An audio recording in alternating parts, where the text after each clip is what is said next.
All right, we are on the air. Yo. And today I'm going to continue talking about Trump a bit, but my main focus is about humanity and the process that humanity has in their desire body. Yeah. The aspects where people imagine you grow up and you become 17 or 18, and as you're growing up, you're under the impression that everybody gets married and everybody gets children and everybody goes off to school and you have to finish your 12th grade. And if you're really fortunate and intelligent, then you go on to college. And if you're really fortunate and intelligent, then you go on to higher degrees. Yeah, hopefully a doctorate, hopefully some kind of thing that allows you to be a high person in society, a controlling agent, yeah? And in that process, we go through a series of manifestations,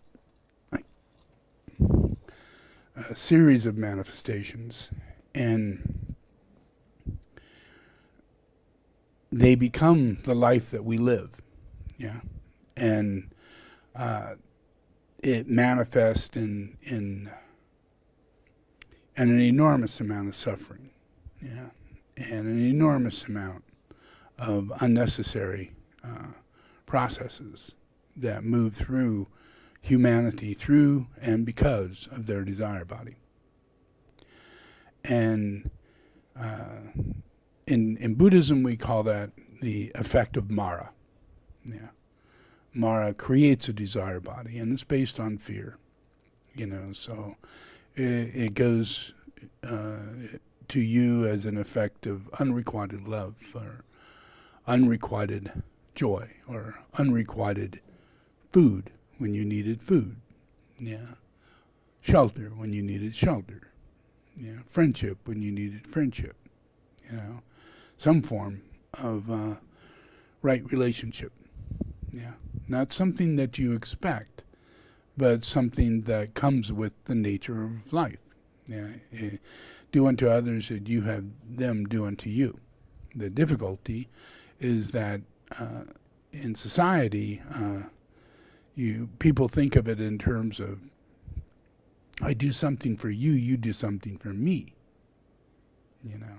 And that has nothing to do with do unto others as you'd have them do unto you. But because of the desire body, do something unless you get something for it.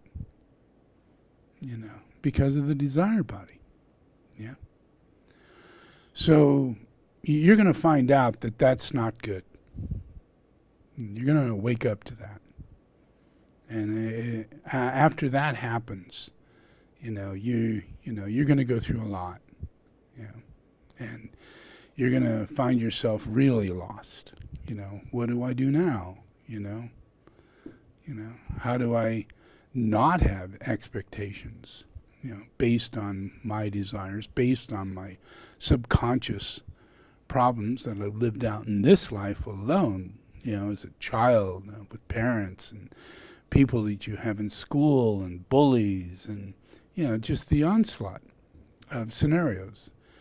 And those affect us in our mental, emotional, and physical bodies. And so when we go out into the world, we're really very prepared to be conned.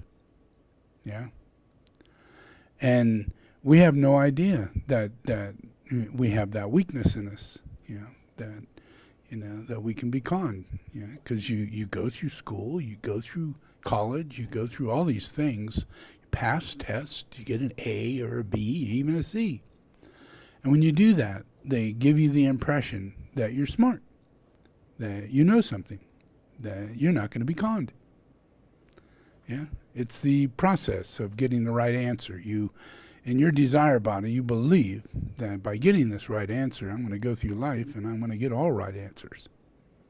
Yeah, I'm going to have this ability throughout my life. Yeah, and it doesn't really work that way. You know, you still go out and you make friends. Friends aren't numbers. Yeah. Friends aren't machines. They're not objects. Yeah. They change their minds. You know. They are what they are in their process in life. You know, and you never know what a person's going through. Reasons as to why they do what they do. Yeah. But, you know, in a materialistic world, and we're living with a desire body, you know, and we have a tendency to, you know, fall for being conned, you know, all throughout life. And yet, humanity is good. Humanity is not conning anybody. Humanity is lost, you know. They're lost. Yeah. Children are lost. Parents are lost. Yeah. So here we got this desire body thing, and we have people believing that we should get married and we should have relationships, and you know, and because that's a con, you know, there's no real plan set out saying that everybody is supposed to get married, that everybody's got a mate that's going to be honest and loving, and almost like they're born to be with you, and no problem, yeah. You know, you finish each other's sentence, yeah, just like in the movies. But that's not exactly how it works. Yeah. You know, people have their own minds, and they're busy with those minds, and they're busy with their life, and they're busy with their own desire body. Yeah. You know, so we live in this delusion. Yeah. And yet at the same time, we humans are good. Yeah. So despite the fact that we have no teaching, we have no direction, yeah, and we're being conned, yeah, we're being conned, yeah. We are born, we slide into a family, you know, we're a baby, you know, and the parents, you know, they're like, oh yeah, we're here together for this child. Yeah, and this is what we're going to be doing, you know. But then you find yourself not sleeping, you find yourself never having sex, you find yourself, you know, thinking, this is not what I signed up for. Yeah. You know, I was dating a pretty girl who was very interested in me, and you know, or I was dating a handsome guy who was very interested in me, you know. And boys and girls, you know, when we're dating, we're different. You know, when we're looking for people, we're different. Yeah, we get all dressed up and clean.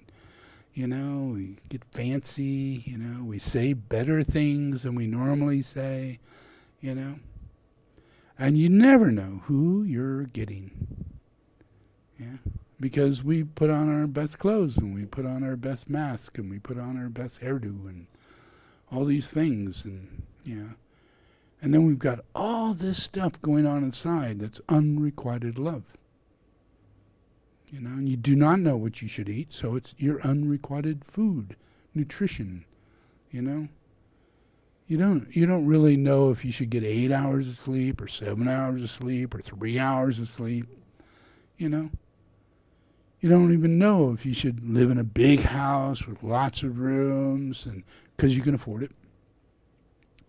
You know, if you just knew what you needed, you know, ground it out. You knew what you need, and it was the truth.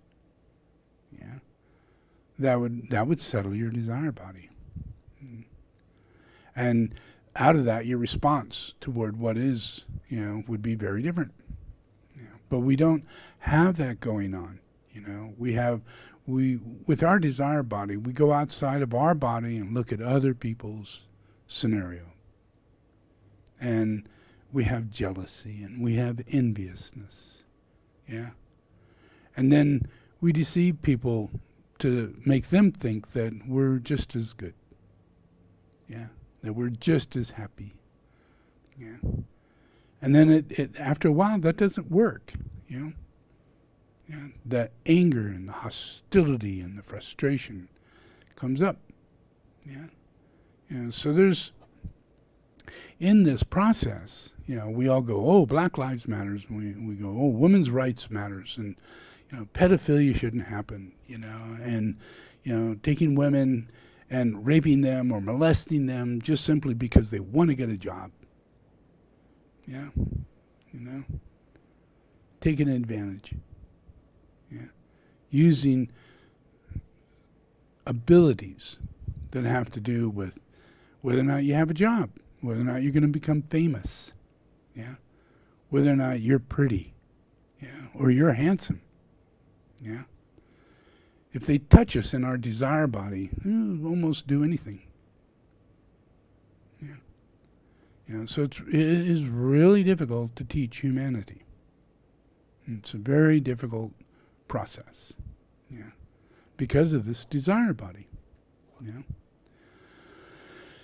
And that desire body puts you in league with the process of like, imagine if you get influenced by a religious figure, and that any religious figure, they all, whatever it is, whether it be Elon Musk, as an individual, when he gets all excited, enthusiastic, and things like that, people get all excited, enthusiastic, and things like that.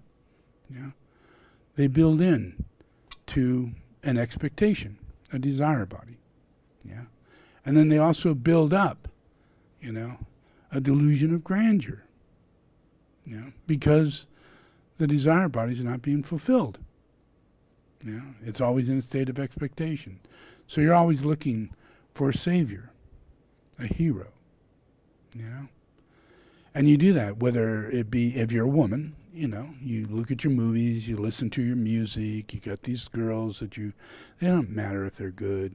It doesn't matter if they're really anything, but they stand out. They are empowered, supposedly, and supposedly that has something to do with just gender scenario. All us women need to get empowered, and we need to, do this and get in our economy right and get in our rights right and all this kind of stuff.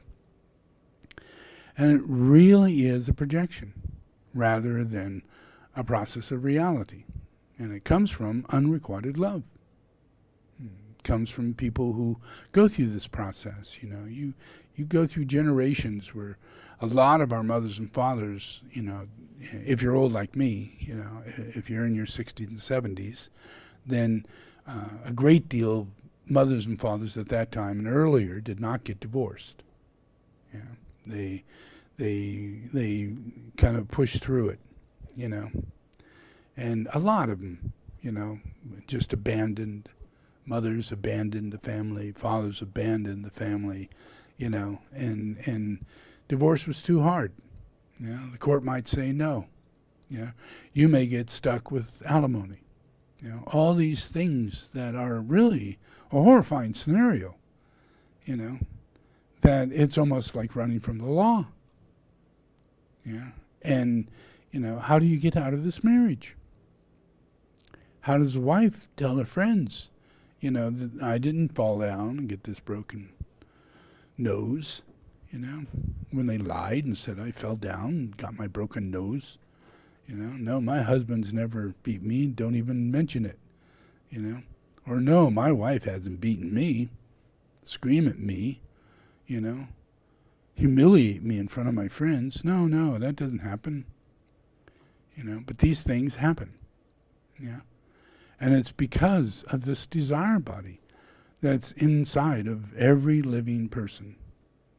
And it creates these influences that keeps us from being able to move forward. Because these are really subtle things, very subtle. We go from one marriage to the next. They're that subtle. It's like trying on a jacket 10 times too big, and it attracts wet. You sweat, it stays in it, it doesn't dry. After a while, you're just going, this was a bad decision. And that's what a relationship's like. You just don't know. And when you take on a relationship, you literally take on a relationship. It comes onto your body. It goes inside your body. You have to sleep with this person. Yeah. You have to eat with this person. You have to talk with this person. You literally begin merging. Yeah. And what you're merging, you have no control over whatsoever. It just comes in. Yeah. And all of a sudden, you know, everything is disconnected. Yeah. You're not sure whether or not you should do this or that. And just simply because you've got this guy who, a lot of guys, are tyrants. You know, they don't like their women out without them. You know, because they might flirt or they might be flirted with. You know, and they won't allow, anybody to use their stuff. Yeah. You know, and these are things you don't consider would ever happen. Any person would be like that. And women are this way and men are this way. They're on their own. They're materialistic. On their own, they got their stuff. On their own, they're doing their thing. Yeah. If you know this person before they ever get married, you'll find out they're independent. You know, and they got their thing. Yeah. And you should spend many years getting to befriend these people before you get into bed with them, you know, and consider, because one kiss, one flirt, moving to the next stage, literally makes it almost impossible for the mind and the emotional body and the physical body not connect into that delusion. Yeah, that this is what I'm here for. I'm here to fulfill my desire body. That's it. I'm here to fulfill my desire body. Yeah. And there's nothing wrong with relationships. There's nothing wrong with loving people. There's nothing wrong with having children. There's all of that is fine and dandy. Yeah. But not if you're sick. Yeah. Not if you're 18 years old or 17 years old or even 22 years old. Yeah. Yeah. You just don't know what you're getting into. Yeah. And you barely can pass through the process of life without taking it on, like tattoos. Like, the millennial clothing process. Certain types of clothes has to be worn, Certain ways of thinking, oh, this is my group, my millennial group. Them's over 40 and 50. They ruined our earth. I'm very angry with them people. It's a mindset of the desire body that locks us in as though we're born in these things. Yeah. And we're really not. Yeah. We are reincarnates. Yeah. The people you meet, imagine you reincarnated. If we've been here 50,000 years, yeah, just even that's the shortest amount of time a human, run around with conscious thinking, writing, all this kind of stuff, yeah, where we can collectively build a soul. That's the only thing we can go back in history and see, this is possible. 50,000 years, that's possible, yeah, yeah, and we reincarnate. Take that one in. We reincarnate. We reincarnate about every 40 to 60 years on average. We reincarnate like that. And when we reincarnate, we incarnate with a mom and a dad. Yeah. And it's the way we get in. Yeah. So here we are. We got moms and dads. There's one incarnation, a mom and a dad. Likely you're going to have one or two brothers and sisters. And you're going to grow up your whole life with this group, with these people. Yeah. And then you're going to have aunts and uncles and friends and neighbors and all kinds of things. That's going to be your life. These are going to be your friends and relationships in your life. And it meant everything to you. Everything. Yeah? Unless you were sick and alone and, then that life is all stuck in yourself. Yeah? And there's a lot of people stuck in that way. But most people go through this process of developing relationships within our life, one life. Yeah? And over 50,000 years, and say we live 40 years. Yeah? That's a lot. Yeah? So that's a lot. Thousands and thousands and thousands and thousands and thousands of lives that we would have. And each one with a different family, not the same family, not the same mom, not the same dad, not the same brother and sister. Yeah? You do that many times. Now, go outside. Meet the people you meet.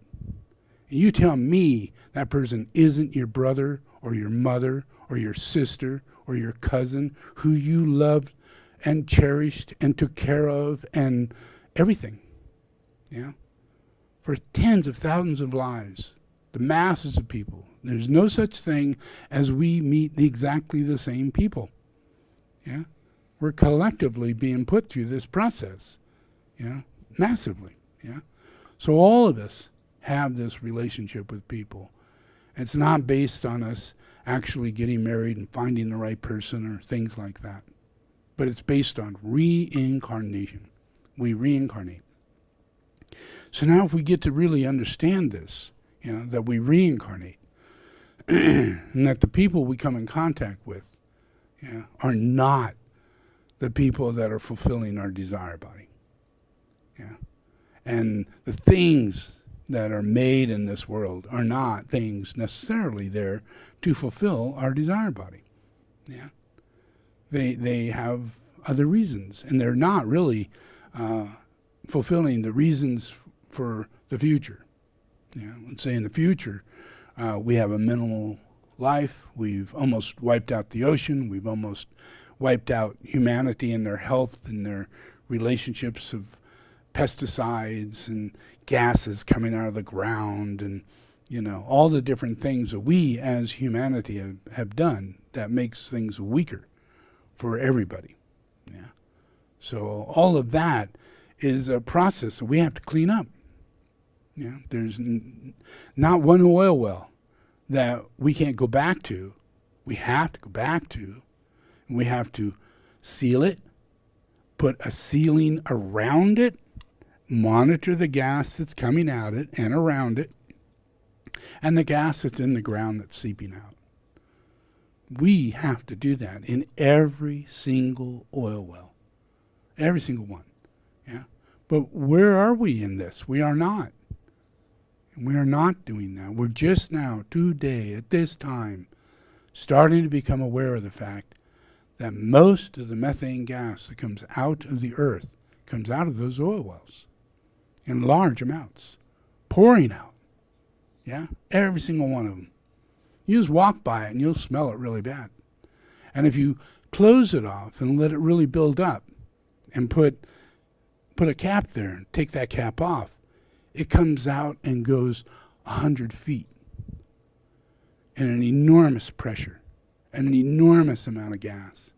Yeah? And all this is just pouring right now without any controls. Yeah? And this is just one thing environmentally that we did. One thing that we did. Yeah. There's a whole bunch of other things that we're doing. We're overfishing. We're doing so many things. Yeah, because of our desire body. Yeah, our desire body has to switch over to a place in which we fulfill the needs of others. Yeah, yeah. And imagine here 100 years from now, maybe 200-300 years from now, we finally get this reincarnation thing. Yeah. And our moms and dads and everybody is aware. And after a while, we start getting deja vu, telepathy, and, auspicious revelations. Many, many, many children, because we have this in our aura, our desire body is so much smaller. Yeah. And our insight, our ability to be open-minded. Yeah. Without a desire body of expectation and lower mind and all these things that moves us to get what we want. Yeah. Yeah. Where in reality God provides. Yeah. Our problem is that we're stepping in front of God.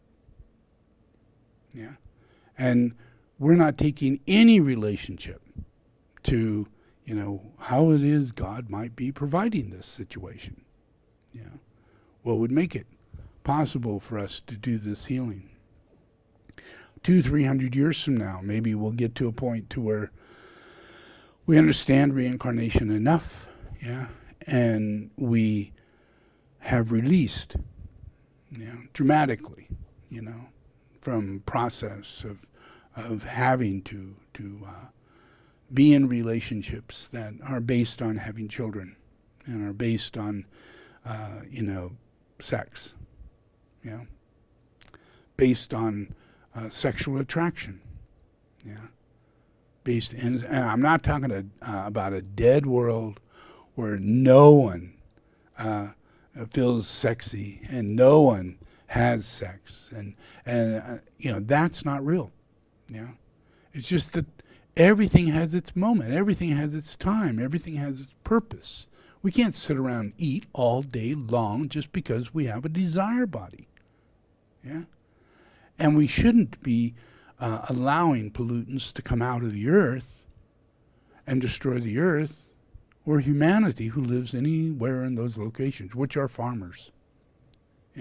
People who live outside of cities are dying in the waters and, their farms, their drinking water, all of that is being polluted. And we can't really come to this place to where we have to fix a lot of things.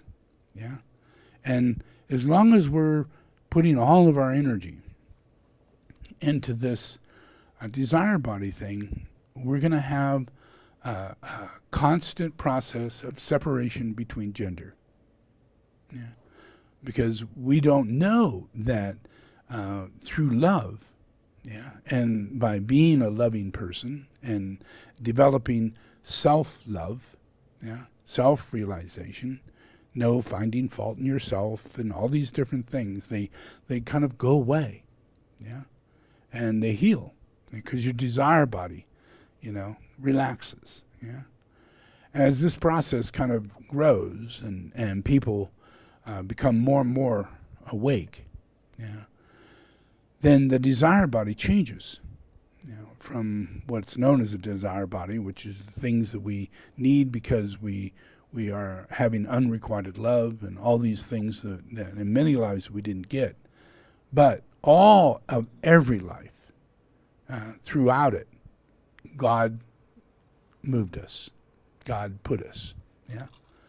So it's in that process of our normal daily existence that our desire body gets in the way.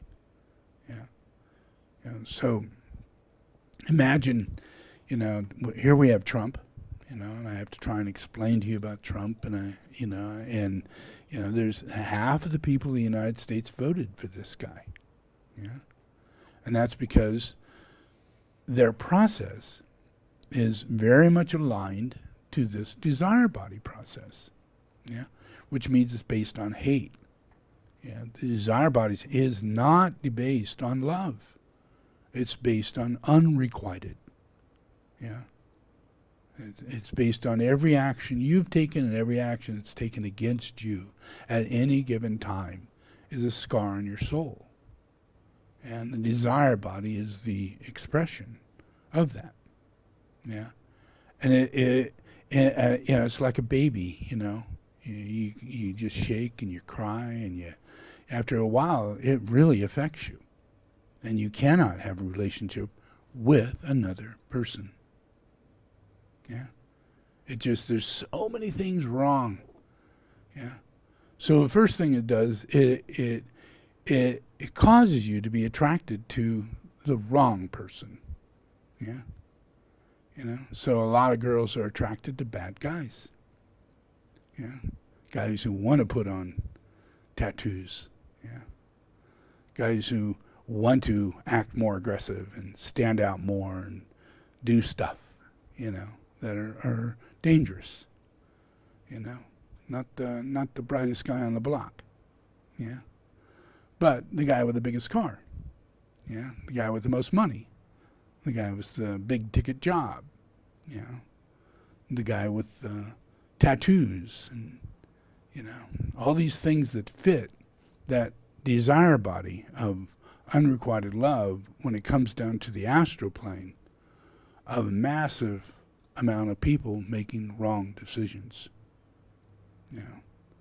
their desire bodies are being controlled by a collective illusion, a collective delusion. Yeah? Yeah. So we go through this process, and our real truth is that we reincarnate, and we have every single person. I don't care if it's on an airplane. I don't care if it's at a toilet, or Burger King standing in line. It could be your mom, your dad, your aunt, your cousins, a lot of moms and dads. Yeah. A lot of people go around and around and around. They've been your brother, then they've been your mother, then, all these things happen because that's what our life is. Yeah.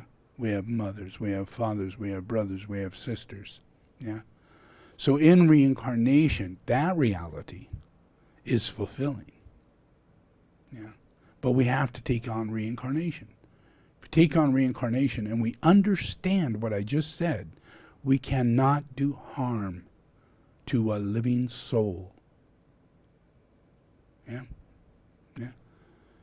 It would be the same as going over to your 8-year-old child who you love all the time. And however you feel about this person you don't know, who's bothering you and saying weird things or whatever, and your reaction, is a reaction of unrequited love, long lost love. Yeah. And we're all in that. We got to heal it. Yeah. We got to begin taking, a stance of opening ourselves up to the reality of reincarnation. Yeah. And there isn't anybody who wasn't your mother and father, who wasn't your brother and sister. And there's been a lot of bad mothers and fathers and a lot of bad brothers and sisters, but it's still in the cycle of truth. We don't come out of the sky.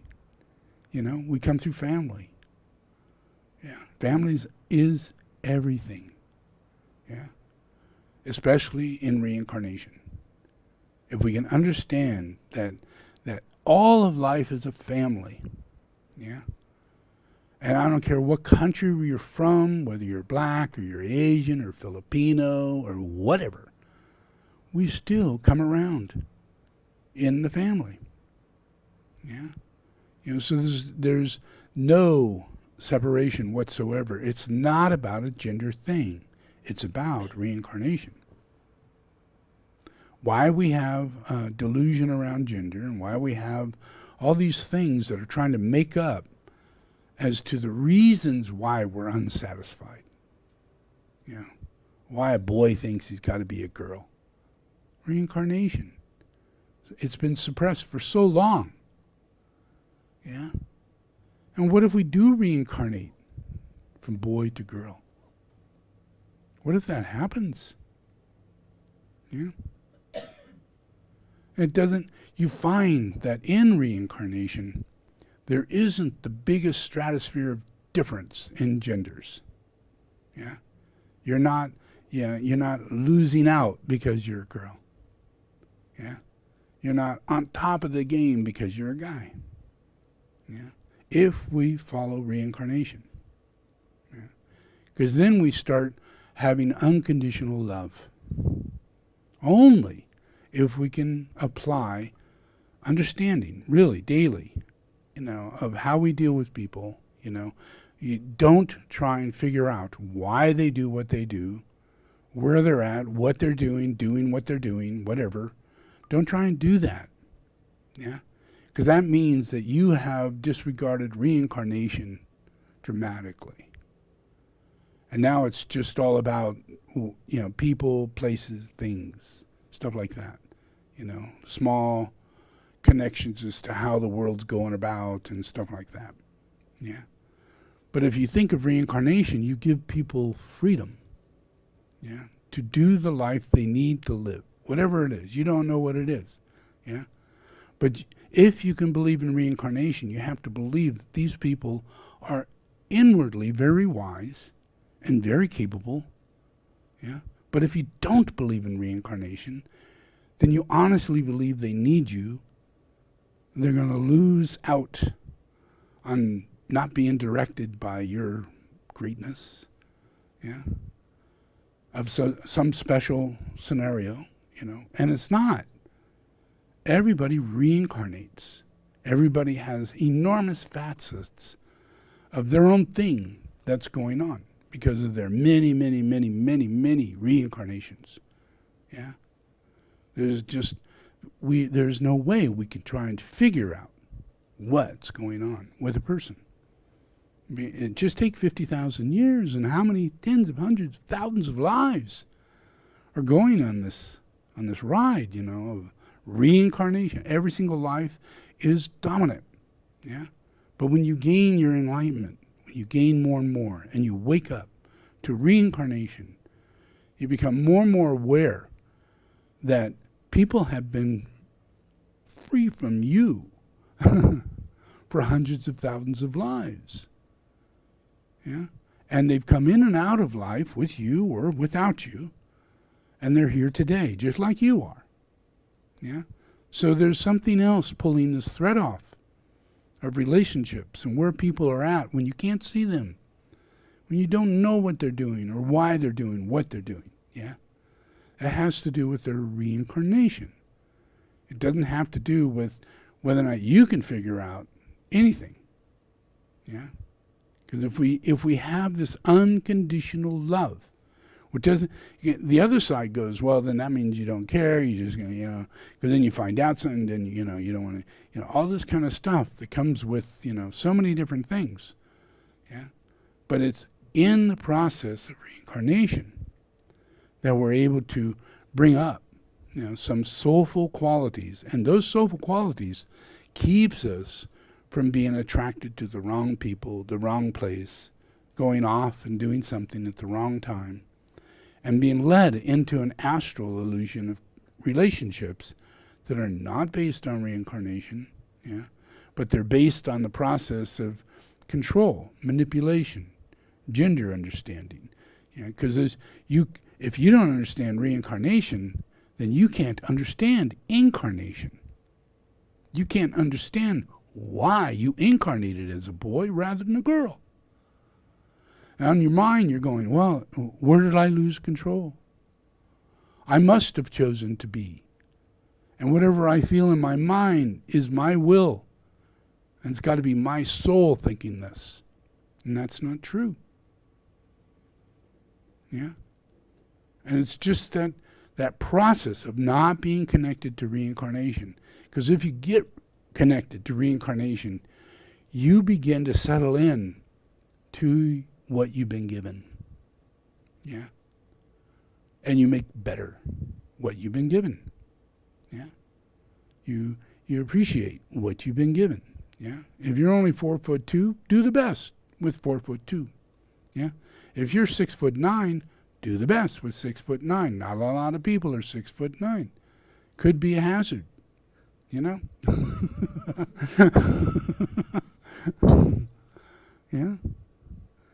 Being able to identify and relate to yourself can only be done by an understanding of reincarnation. Yeah. And if we understand reincarnation, then the Lord could teach.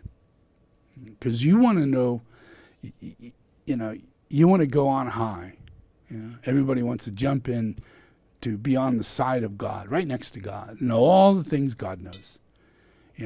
As though you can go, hey, God, how is it there's a devil? What made the devil? Is there a devil in me? How do I get it out, God? Hey, God. So you go to your minister and you go, hey, minister. And as though he's God or as though he has a connection with God. And he tells you crap that you really shouldn't be hearing.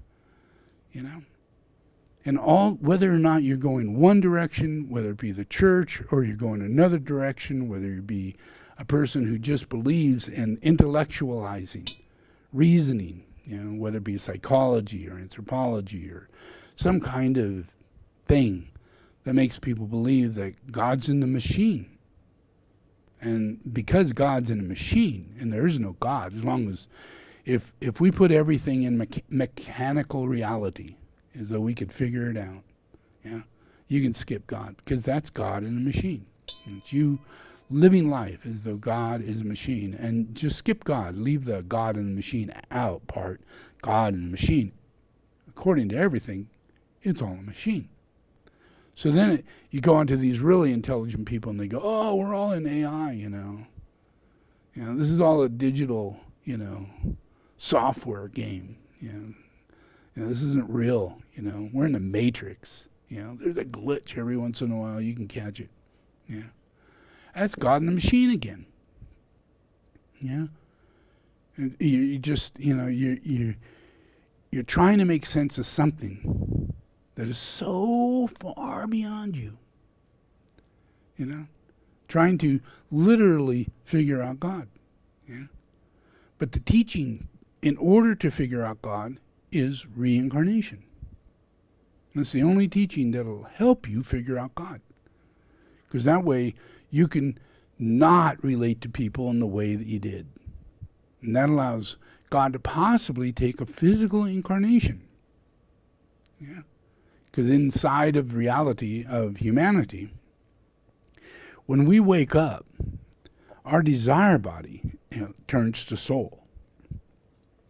And that becomes an attractive thought form building. Yeah, you become aware of God. You become aware of God's presence. You become aware of the fact God incarnates, has many incarnations. Yeah, and when you start studying, and you have to study the past, and it has to do with previous incarnations. Yeah, when you deal with God. Yeah. So how is it you go toward religion? Yeah. And you go to a church that doesn't believe in reincarnation. So therefore, they can't believe in God. Because God is all about reincarnation. Yeah? Jesus. Who's Jesus? The incarnation of God. Yeah? Who's Krishna? The incarnation of God. Yeah? And who's Buddha? The incarnation of God. Yeah? These are incarnations. Yeah? They don't come out of the sky. Yeah? They don't come, just in some fantasy mythological way. They come in family. Yeah? They come in a way that it affects the reincarnation of everybody. Yeah? If there's an incarnation, Jesus. Yeah, so we know Mary, we know Joseph. Whoa, what a trip they went through. Why? Because none of us expect the incarnation. We're not thinking incarnation. Yeah? We're just thinking we're animals. And we pop these little animals out of us just like all the rest of the animals. Yeah? And you can't think God, you can't think Avatar, you can't think an angel needs to take an incarnation. Can't think it. Yeah. And until you come to realize incarnation, reincarnation, and put yourself in the metaphysical experience, break all the myths, break all of it. When you do that, you get the blessing that you are reincarnating with the Lord. And that's how you wake up. Yeah. Or if you don't do that, if you don't come to that awakening, you don't really get it. Yeah. And you got to really work on it, because you go talk to someone, and they're going, well, I've thought about reincarnation. I've heard of people reincarnating, some rare cases. It's not rare. There are psychologists that have tens of thousands of cases of people reincarnating. Yeah. Yeah, so it's a pretty common thing nowadays, to know it, to be able to research it, and not just have a mythological thing. Well, yeah, there's been this and there's been that. So for all of us to be able to change our desire body, and have it come into the soul, it requires the ability to take this life, whatever life you're getting, and realize to be born as a human being is a major blessing. That you're born into the incarnate level of the avatar. The avatar doesn't look like a monkey, a horse, a cat, a dog, an insect, a fish. Yeah? The avatar looks like a human being. Every human being is made in the likeness of God.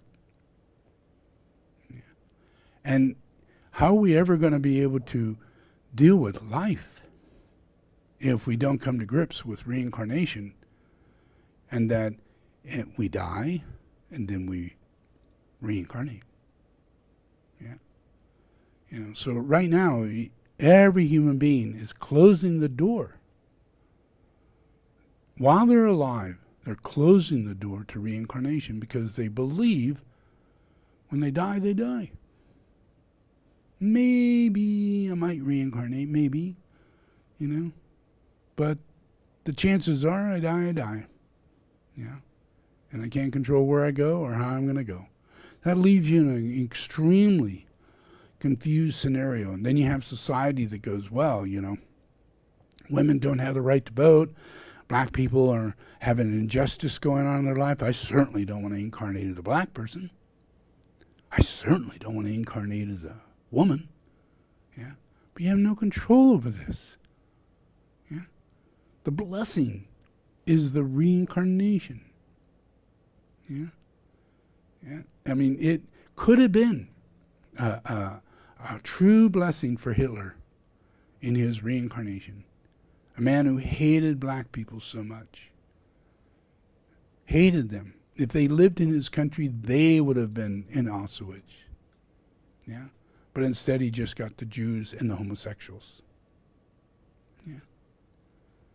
But he was equally intolerant of the possibility that the closest human being to an ape, which he believed to be a black person, had any equality or standard of human quality to be considered anything other than a slave, anything other than a worker. Yeah. That's just how they think. Yeah. Because reincarnation doesn't, we've been in this world for so long, we used to believe in reincarnation. Yeah. We built all the temples, the pyramid, everything is based on reincarnation. Yeah. If you study the pyramids, you go, wow, all these pharaohs put themselves in all these tombs thinking that they're going to reincarnate. Strange enough. Yeah. And you study the Tibetans, supposedly the highest masters in the world. Every single one of them believes in reincarnation. Every single one. Yeah. You know, so we're really in a situation. You know, it's just because Tibetans believe in reincarnation does not make them a better off person. Yeah.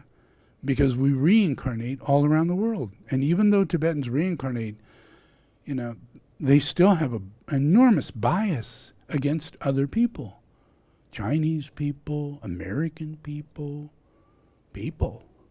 Anybody who's not Tibetan, you know, get out of here.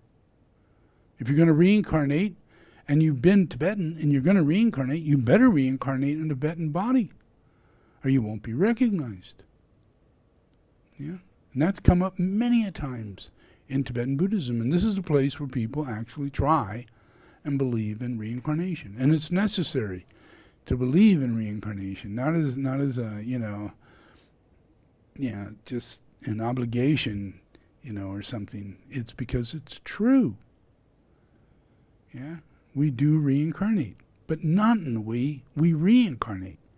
Right now, we reincarnate without the wisdom or the life that comes with reincarnating. The blessing of reincarnating is that we reincarnate over and over and over again in new families with new relationships, and many of them are old, and that way our love is healed again without us knowing it. And without the commitment to have to get married and get divorced and hate and have to go through that and then have to live another life to work it out. Yeah? It doesn't matter if a person killed you in a robbery. You're going to have to work it out.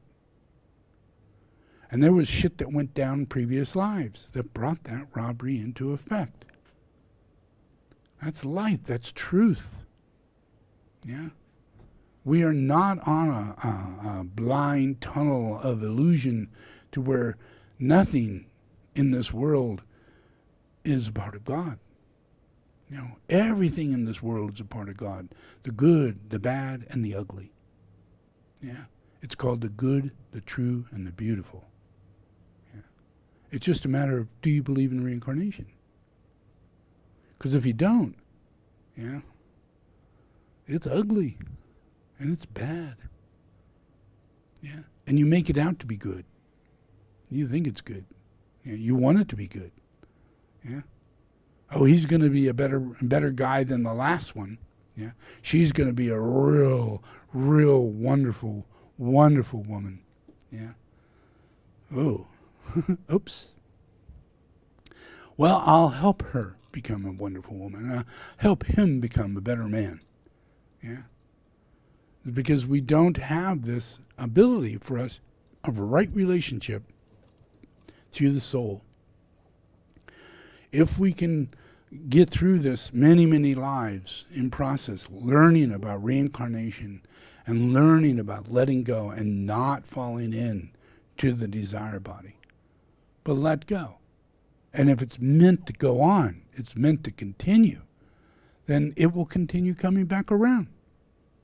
Yeah, and things won't be the way you think it should be, you know. But you will have given yourself more time to interrelate into a situation, and in that, you know, place to where you're a little bit stepped back and you're not fully committed, you know, you can flow through this process and realize, oh, I missed a bullet there. Yeah. And it takes sometimes a couple years after saying, chill, man. Just chill. You know, take it easy. Be friends. Yeah. Try going out to dinner. Let's see how the person deals with the waiter and a waitress and ordering and talking to people. Yeah. But don't go having sex beforehand, you know, because your whole illusion of how that person's going to think of you and how you're going to think of that person is gone. It's all a mess, you know? And now you're in a delusionary obligation to like each other. You know? No matter whether or not this person is an asshole at the table, not saying the right things, but because you had sex, because you kissed, because you flirted, you look away. Yeah? Instead you look at things that are attractive. Oh, she's pretty.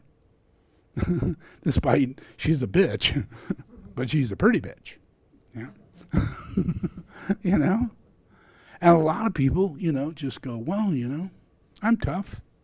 The benefits are well worth it. Yeah? And you're nuts. You're nuts. Yeah? And that's the way most, whether it be a job or a circumstance, few people can walk into a job, be there for a week or two, checking it out, doing your thing, you know, finding out that this man is a taskmaster. I joined Amazon because I thought, you know, yeah, there's good wages and there's all this and that. But holy mackerel, man, I'm fighting up a number constantly over my head. And it keeps going faster. You know, and I cannot box these boxes as fast as that number. You know, and I have to run. I can't run. You know, most people don't run. Yeah, but you join Amazon, now you're running. You know, so you're getting older, faster, sicker. Yeah, and you know it's hard for you to go, oh, I quit. Yeah, because it's under this thing. Everybody else isn't quitting. Yeah, and we get paid, and we got benefits. You know. And there's a lot of people out there that doesn't have a job, but no one knows the hell we're paying in this place in order to have those benefits, to have that circumstance. Yeah? You know? And without us being able to know reincarnation, that another job is just around the corner that would really fit you. Yeah? Or maybe you yourself would come to some dream or some kind of imaginary understanding that, hey, I have something that I could sell. Yeah? And I could sell That's what I'm doing. I'm selling my time, my energy, so many things. Yeah.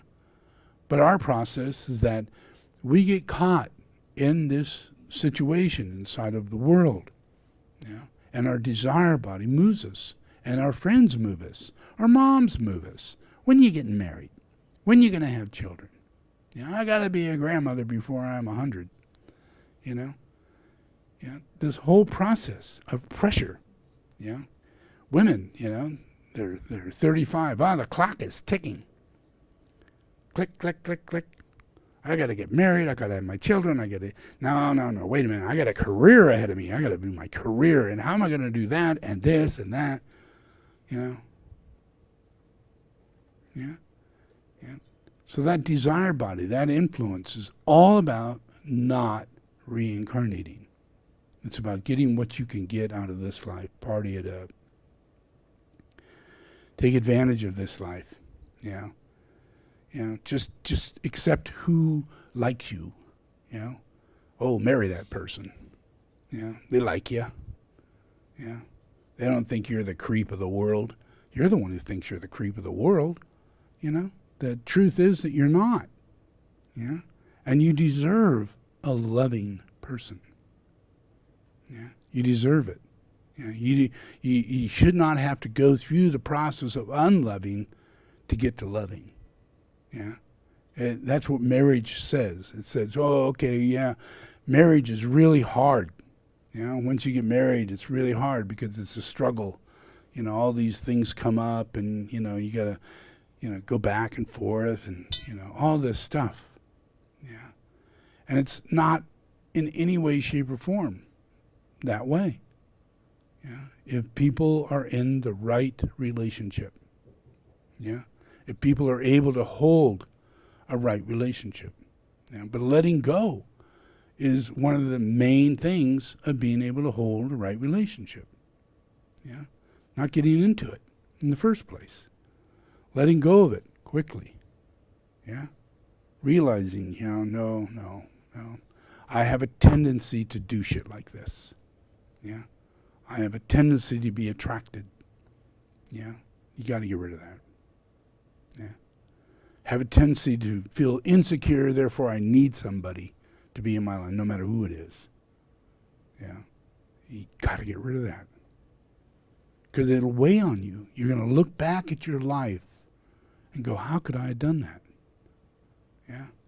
How could I have done that? How could I have married that person? How could I have done that to these children, and how could I, all these things, and in reincarnation, if we have that flowing and we're living our life the way reincarnation comes in, and we can be taught in relationships to all things in life based on reincarnation, then we would have a better telepathy, better intuition. But working out hardships due to your friends telling you should get married, imagine you're only 13 years old and you got your friend telling you, you should be dating this girl, some girl, or some girl should be dating some guy, Have you two had sex yet? I mean, they're only 13 years old, but yet you go to a school and you'll hear that question. And what level is that going on? And this is under peer pressure. It's not under an individual's pressure, it's under peer pressure. And that, then you go into your relationships and you have no idea, what's going to happen now that all this has come about. You're 15 years old, you're starting to have sex. You're 18 years old, you've had sex. And now you want to commit to a relationship because you're an old hat with sex, It's just like being married, That's usually supposed to come in around that time, not way before that time. But if things happen way before that time, then getting married is a nonchalant situation. It's not connected to the soul.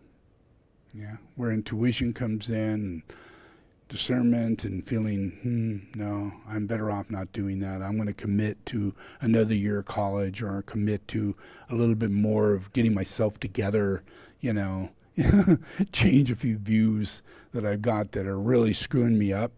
Yeah, because the tendency is you cannot attract the right people to you, and you can't find the right job. And until those things are healed, and reincarnation heals those things. Yeah, we're all here to care for each other. Yeah, we're all here. As we come into a right relationship, we become more than who we were. Yeah, yeah. We literally start adding on the influence of the soul of that person in your life, where in previous lives that has been cooperation. It has been a best friend. It has been someone who witnessed you in your hardship and helped you through it, and you did the same. Yeah, this happens a lot in all of our lives. Yeah, and those are the people you want to catch. They're the hardest ones, because on this astral plane bullshit place, you got your peers. You got your mom, you got your dad, you got your uncles, you got your cousins, and they're messing with you. They're thinking, oh, I bet that would be a good relationship, or they're trying to figure out who would be a good for this person. Yeah, trying to figure out people. Yeah, trying to be God. In small ways, big ways, doesn't matter how you look at it. It is trying to be God. Yeah. And there's no reality behind reincarnation. There's no reality behind this individual has an enormous number of people that's just waiting to come into their life. Yeah. And if we have reincarnation, and if we instill love in ourselves and in other people, we're unconditional. Yeah. That unconditional gives us the ability to forgive and forget, rather than commit and then judge, because we can't make the commitment. Yeah. And you're making a commitment on something that, as though you know who this person is, what they do, and what they are, and as though you can read minds, as though you can tell a future, as though you can do all these things. It's God. Yeah. When in reality, God is doing this for you if you can chill. Yeah, and believe in reincarnation, and know that God provides relationships all throughout your life.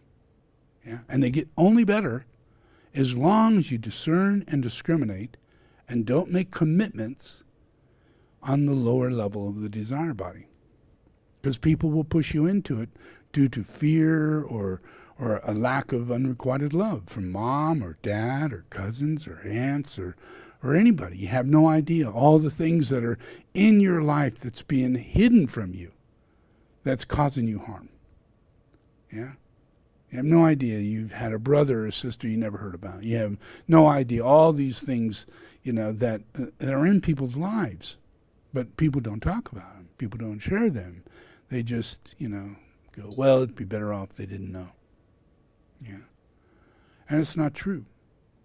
We are a relationship of reincarnation. Yeah. And we are of everybody's life.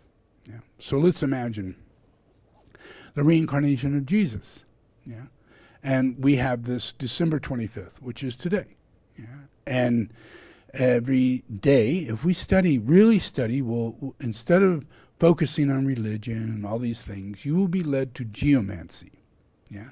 You'll be led to realize that God is so great, so much in command, that God controls the sun, the moon, our earth, its structure. Yeah? 365 days a year. God controls that willfully. Yeah? God thought it out, came up with the best plan, and sticks with it. Yeah? Not changing his mind. God decided reincarnation. How did he do that? I will reincarnate. I will incarnate. I will reincarnate. And all those of humanity will do the same, because they're all coming out of God. They're unique human beings. Yeah? They're manifestations of angels. Yeah? Not animals. Yeah? Not even a demon. Yeah? But without reincarnation, yeah? Without us knowing that this enormous big thing called life is 100% controlled by God. Yeah? And we can't just go, oh, that person came to me because God sent that person to me. No, God wants you to ask questions. God wants you to discern, discriminate. God wants you to use your wits, use your soul. Yeah? Be aware. Yeah? Shine some light with patience and virtues. Yeah? Rather than jumping in. Yeah? If you use patience, if you develop your virtues, then every circumstance that comes up in a bad relationship, God will save you. Yeah? And that life will be blessed by your previous lives of all those who loved you. Yeah? And they'll come back into your life. I can promise you, you have no idea what God's will can do, but God's not in a position of just going, okay, I'll do this for you and I'll do this for you. But God will do it. Real magical stuff. Take a person, literally, take a person and physically reincarnate specifically for a purpose. Just like tukus. Yeah? And those tukus reincarnate inside of families that they incarnated from. Because God is part of that belief system. And reincarnation is inside that belief system. And God controls the relationships because it's so high of right relationship. You know, that's how we live in this world. In the hierarchy, we have that experience. In humanity, we don't get that experience. Yeah? It's shunned from us. You know, we're treated as though we're not gifted in God's grace. So we incarnate without purpose. Yeah? And occasionally, supposedly, people incarnate and have great gifts and powers and abilities. Yeah? But that's only because we are not settled into reincarnation. Yeah? When we come to wake up to reincarnation, we come to wake up to receiving love. Yeah? And in order to get to love, you got to be willing to not be attracted to the forces of evil, you know, that disguise themselves while you're in your desire body. Yeah. And so as long as you're in your desire body, forces of evil will come and they'll take you. Yeah. And they'll mess with your life. Yeah. And you'll think they're this and that, and those people have no will over themselves. Yeah. It's just tied up in this calamity of people fulfilling their desires and then just dropping people like they're nothing. People, family, places, yeah, earth. Yeah. Just like people drilling holes in the ground and getting all that money out of it and jumping up and down and saying, yay. And then when it needs to be closed up, they leave it alone and let it just kill the earth and kill people around it. Yeah. Because the desire body is very different than the soul. Yeah. It leaves a wake of suffering. A wake.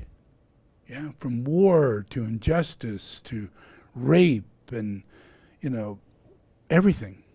Insanity of all levels. Yeah. And we don't deal with insanity very well. Yeah. Yeah. We give it, that's like the hardest thing in the world for people to deal with. And insanity is based on the reality of reincarnation.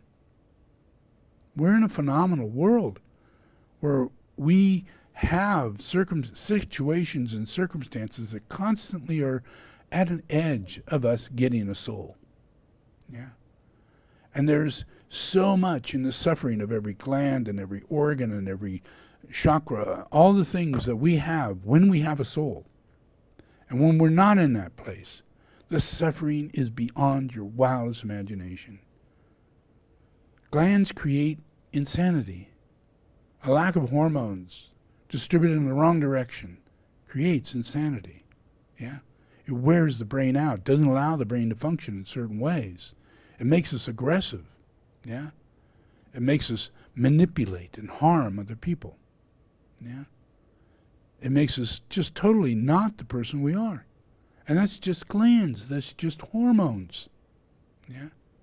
And that's caused by our lack of vitality. You know, we need these chakras. We need these things that come with our initiations in order to bring about reincarnation and the benefit that comes from reincarnation. Yeah? So everything, every relationship we take on, if we can move through this reincarnated reality and wake up. Yeah. And how do you know you woke up? Yeah. Well, it's me. I mean, I'm the guy that, turns the wheel. I'm the guy that is awake. Yeah.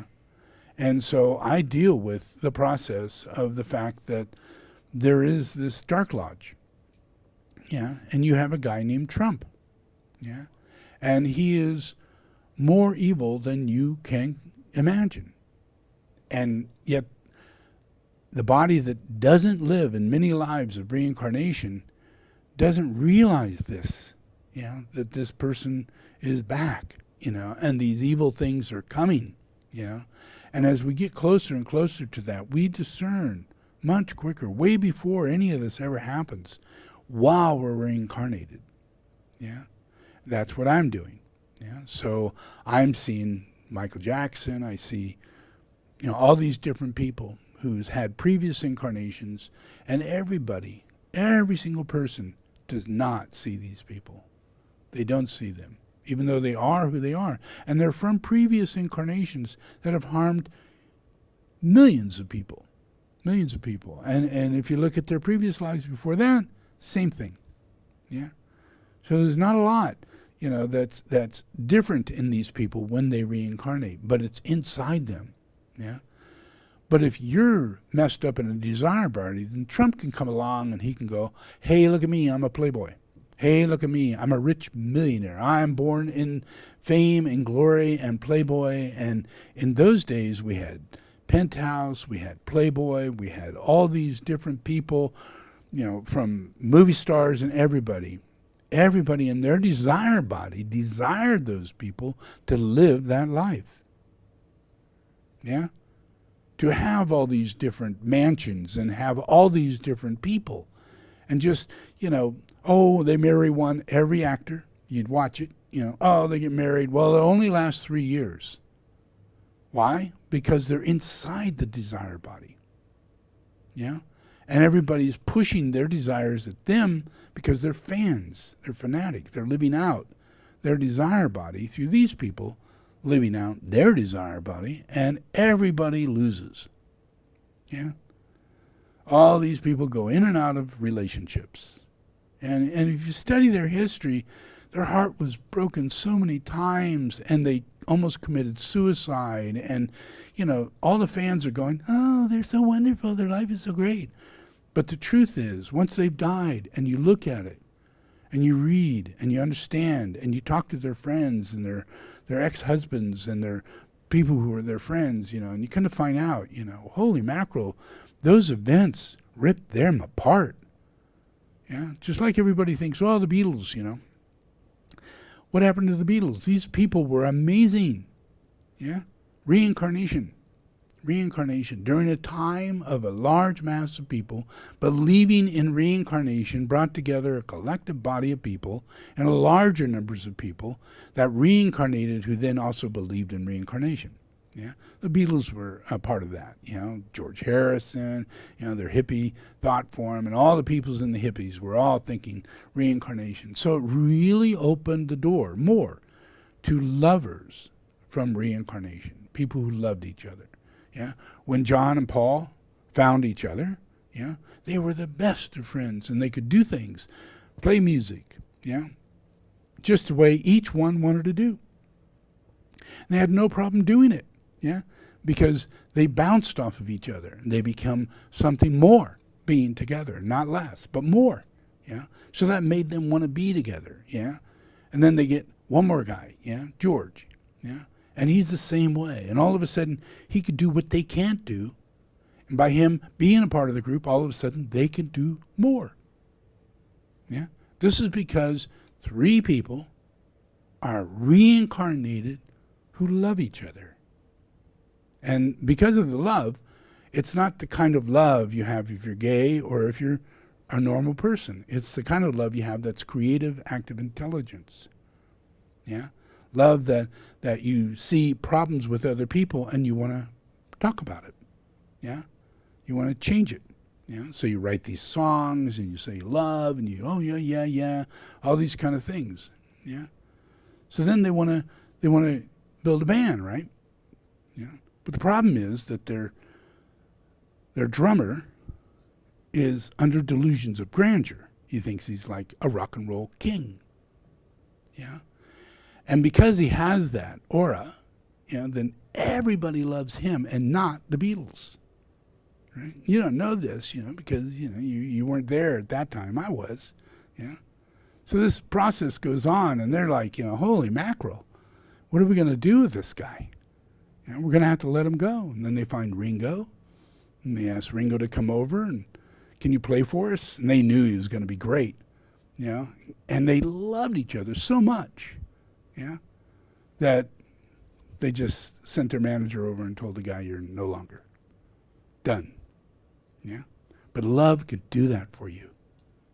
Love can help you untangle a situation, And it's hard to do, really hard because of commitment, because of what you think is a friendship, but it's really not a friendship. This person would have destroyed the friendships, by having a delusion of grandeur and not being about the group, of being about himself,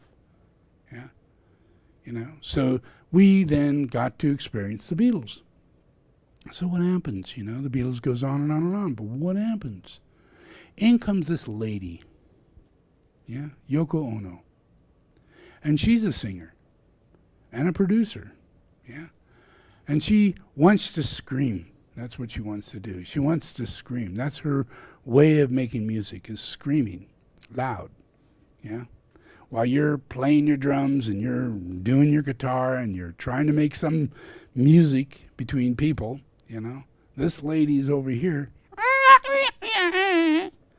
just screaming, And they're like, John likes her a lot, he brings her to the studio, and they're trying to build on their last album, which at that time it wasn't a last album, And they're just working on it, but she's sitting there and she's going, so let me have a place to sing. Give me a microphone. Paul's going, whoa, whoa, that's not happening. And John's going, nothing, totally ignoring it, And then George is going, do you really think she wants to be in the band? And then they find out, no, she doesn't want to be in the band. She wants the band to end. She wants John to close the band off. And this is many times, this is in recording, many times she said it, It's not about the band anymore, it's about Yoko Ono. It's about Yoko Ono, And her effect on John. That's what she says, So I don't want to hear anything about the Beatles. I don't like it. I don't like hearing about it. It's just boring. That's what she says, So she continues. She doesn't stop, It goes on and on and on and on and on. So what this does is that this brings in someone who had harmed all these people and many, many other people back. And because there wasn't the ability to let go, suffering that needed to be because of the previous life, it comes back around. How well do you deal with it? Circumstances like that come up. They come up because you were tortured in that life. They tortured you in that life. raped you incessantly, beat you, wouldn't allow you to go out. They were a tyrant in your own home. Many people live like that. What happens after you die and you reincarnate? Do you come across that person again? Yeah. And when you're in the middle of doing something that's really good for you and everybody else, is that the time this piece of shit comes up? Comes back into your life and pops in? Yes. Yeah. That's what happens. Yeah. And it's not just karma, it's reincarnation. We can't change reincarnation other through the incarnation, the one that we're in. Yeah. And you need to hear what I'm saying so that you can have this ability, to give yourself a lot of credibility that you are good. Yeah. Yeah. When someone comes up to you, I need to give you a hug. What you need to say is, I'm good. Yeah. You don't, this, even the subtlest of a sexual process, yeah, can destroy you. Yeah. It pushes you into so many processes, that you can't get out of. Because your mind is thinking down rather than up. Yeah, so it takes quite a bit.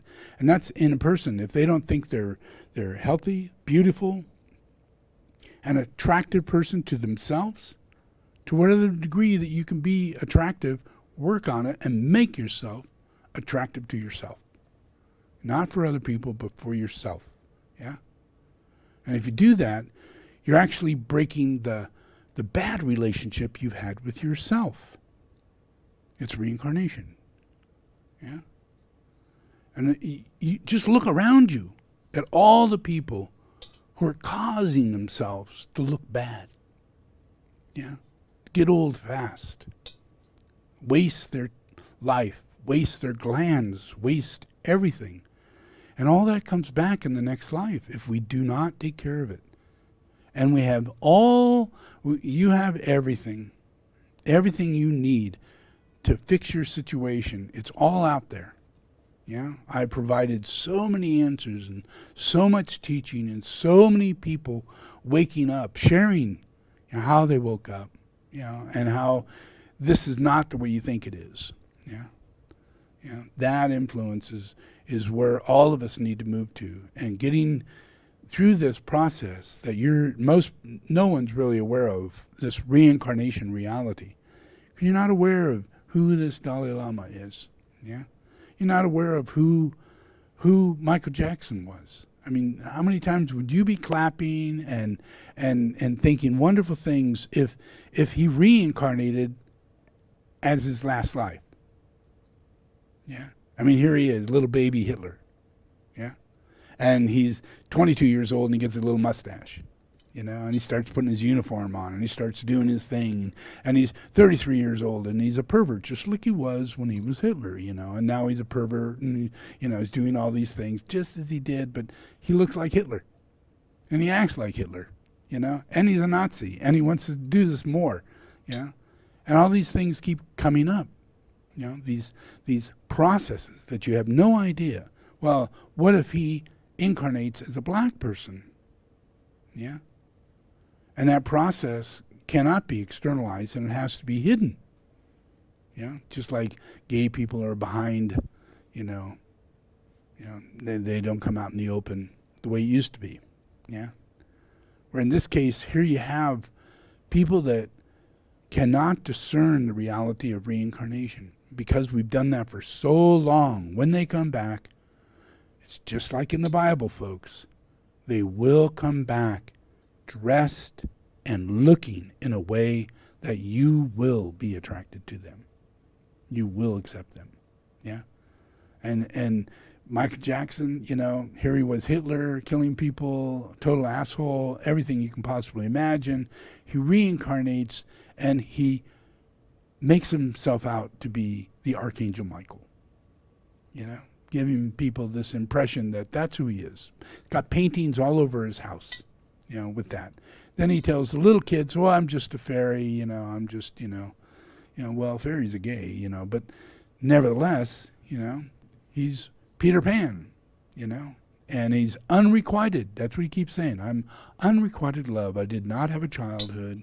I was never loved, and therefore I need to reenact what I missed as a child, So all of that is just to cover up. We do that. We see that in all the pedophiles, We see it on the news. You see everybody warning. These are the list of things pedophiles do. They have toys for kids. They have a little festival area downstairs. They have all the things they want to play with. They have candy. They have, the everything, and they get you to love them so much you can sleep with them. Yeah. And these are on the list of watch out. You may have a pedophile on your street. Watch out. Yeah. These are all the things Michael Jackson was. What is it that kept every single person from realizing, even though everybody said, I think he's gay and I think he's having sex with these little boys? All through it, everybody said it. Yeah. But how is it that we allowed him to have sex with those little boys? We allowed him to do it. Yeah. No one pulled the kids out of there. No one stopped him. No one put him in jail to keep him from doing it anymore. No, we allowed him to do it. Yeah. Yeah. And it's the same with this man Trump. You voted him as president. And he was right in the middle, when that happened, right in the middle of 5 felony cases of rape. 5. 2 were little girls under the age of 13. He was being interrogated for this just prior to being voted in. This is all on the news. Everybody heard about it. Yeah. Yeah. And we all know we caught him, on the bus saying, well, he grabs women in their, and he goes up and kisses women and grabs their breasts, does whatever he wants. Yeah. Why? Because he's a playboy.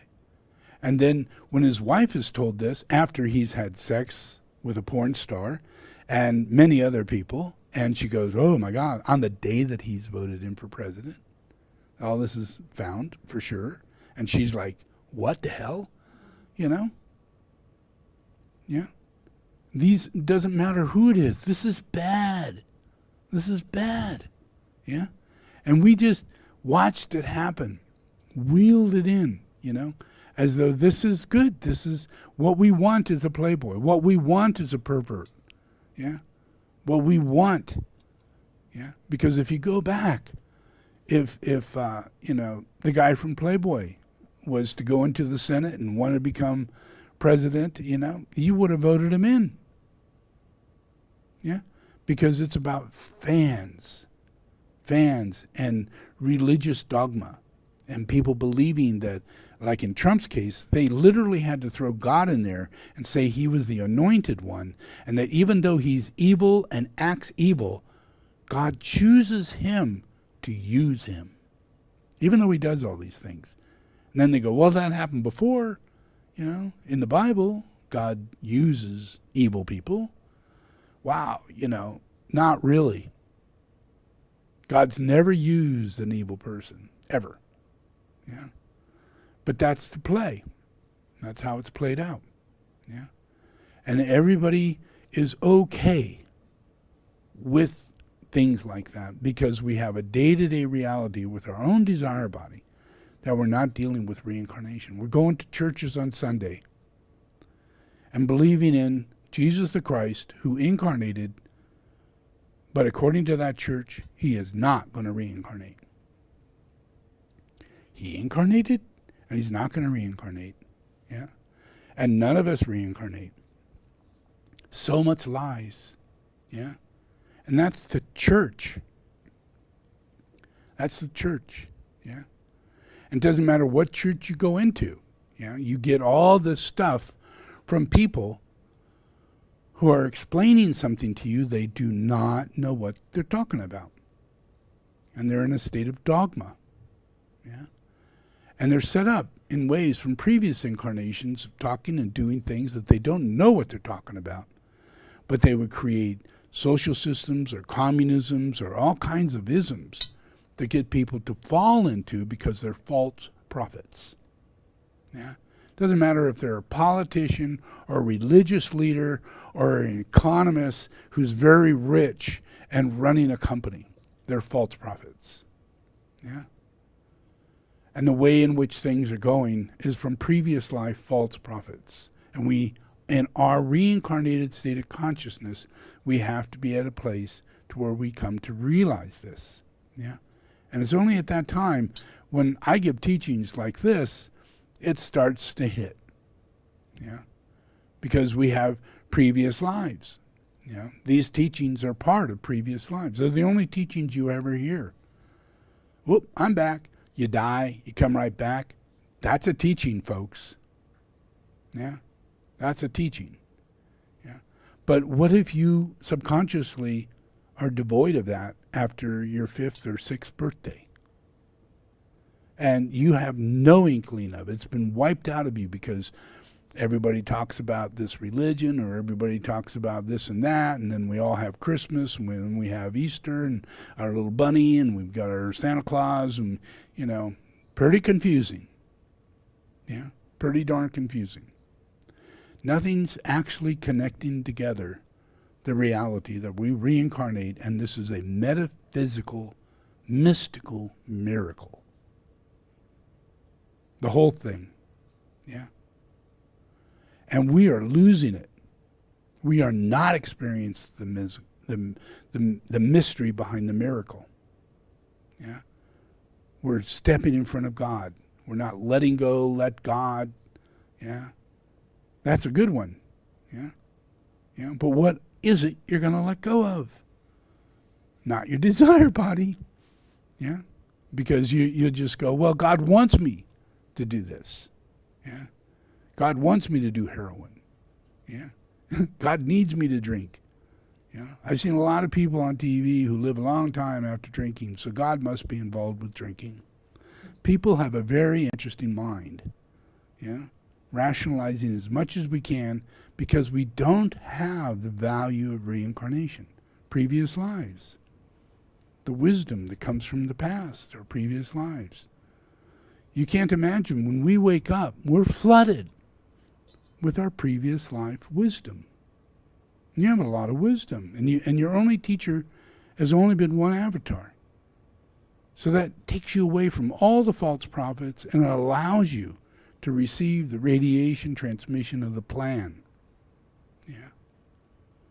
And it doesn't allow us to be, manifest destiny, which is where we're at. Yeah.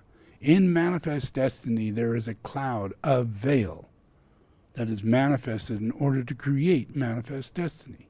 Yeah.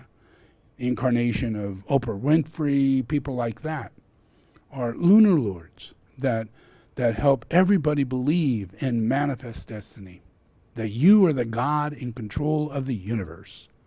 You. Yeah? Yeah. Even though the person next to you is also the God in control of the universe. Yeah? And what they desire, they're expecting you to fulfill. And yet, where's your desire? Yeah, in this plan of illusion and delusion. Yeah, yeah, where there is no such thing as reincarnation or the avatar. That's a big missing subject. If you talk to Oprah Winfrey and you say, well, everybody's got to be forgiven by Jesus. And Jesus is the only avatar of God's incarnation that we can take service to. If you say that to her, she will flip out on you. She will go, what, you think the person sitting in Africa has to receive Jesus Christ before he's saved? Yes, ma'am. Yes, you do. But that doesn't mean some person's got to say, you got to believe in Jesus Christ. It's through reincarnation. And we come back together again. And we come to realize the Lord is incarnated. And we are incarnated. And the veil has been lifted. Yeah. But this veil is going to be here for a very long time if we can't realize people like Princess Diane when she incarnates. Who the hell is this person? Yeah, it's not the fairy tale you think it is. You make up names and characters for the people that exist today. I don't do that. I cannot do that. There's nothing I could do to change what it is I see. I see reincarnation. There is no such thing as a fantasy movie, you know. She could be called Princess Diane, but in her previous life, Aleister Crowley was not a princess. Yeah. But he did focus on the incarnation of Diane. Yeah. Dianetics, you know, L. Ron Hubbard and Aleister Crowley. Their whole formula was to bring about the incarnation of Diane by the mid-60s and bring her into the world as a queen or a king. Yeah. Manifesting the darkest imaginable karma, because we have no idea that this is a facade. You know, Aleister Crowley in a female body, harming everybody. Yeah, and the bad karma. Here she steps in to want to get married, and she has no relationship to this guy. She's Aleister Crowley.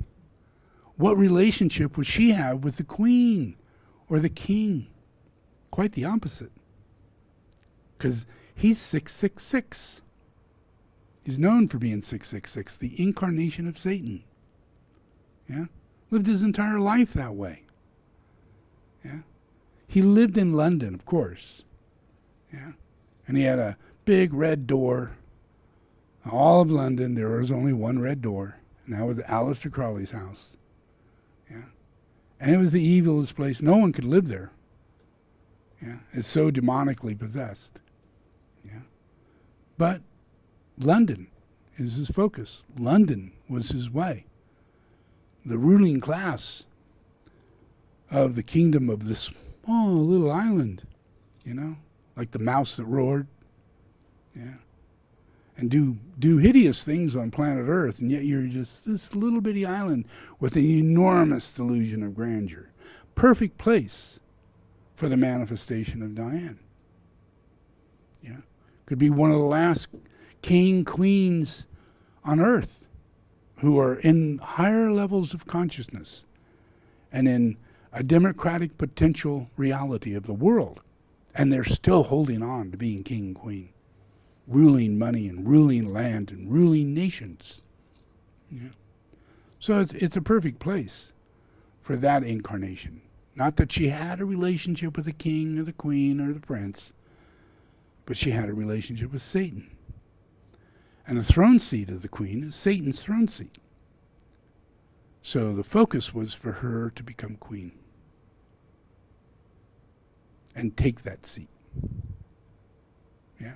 And sit on that rock. And impress. And this is not a karmic thing. Yeah? This is something that's wielded in from previous life. While no one believes in Satan, no one believes in conjuring and manifesting. No one believes L. Ron Hubbard had anything to do with the Dark Lodge, and Dianetics isn't even said today. Yeah, but all of that has to do with why we had wars and why we have the situations we have and why the world is in the position it's in today. It's because we've been deceived. And people of the wrong people have put themselves in position with people that were in process of slowly but surely dissolving. Prince Charles never wanted to be king. Yeah? Never wanted to be king. And his situation was that he was 100% ready to relinquish the throne. 100% ready to give all of England back to democracy. He really, in his heart, that's what he wanted to do. Yeah? But he's got a family thing, you know. Mom says no. Dad said no. Brothers, yeah, ain't happening. Yeah. So he was more or less thought of as a farmer. and a person who is just soft, on a lot of things, but not a reincarnated lunar lord, just another person out of the wings of service, but not on a heavy-duty evil side.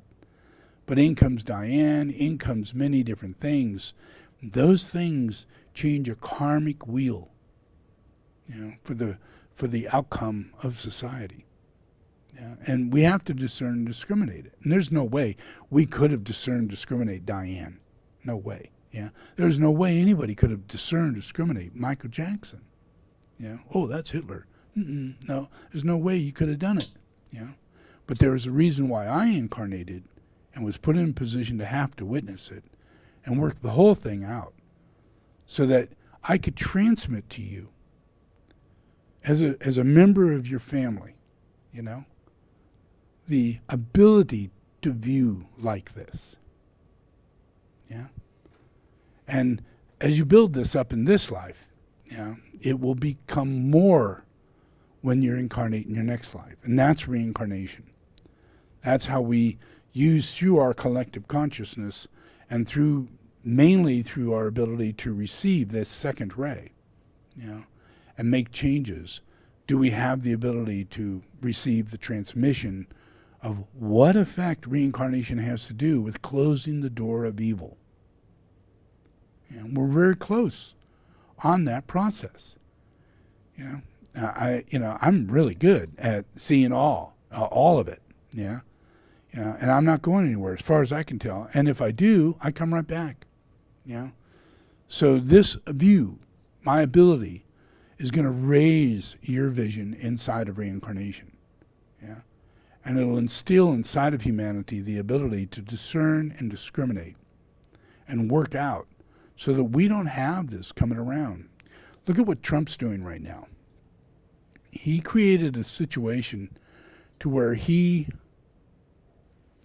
when you're president, you have the ability to give people a pardon.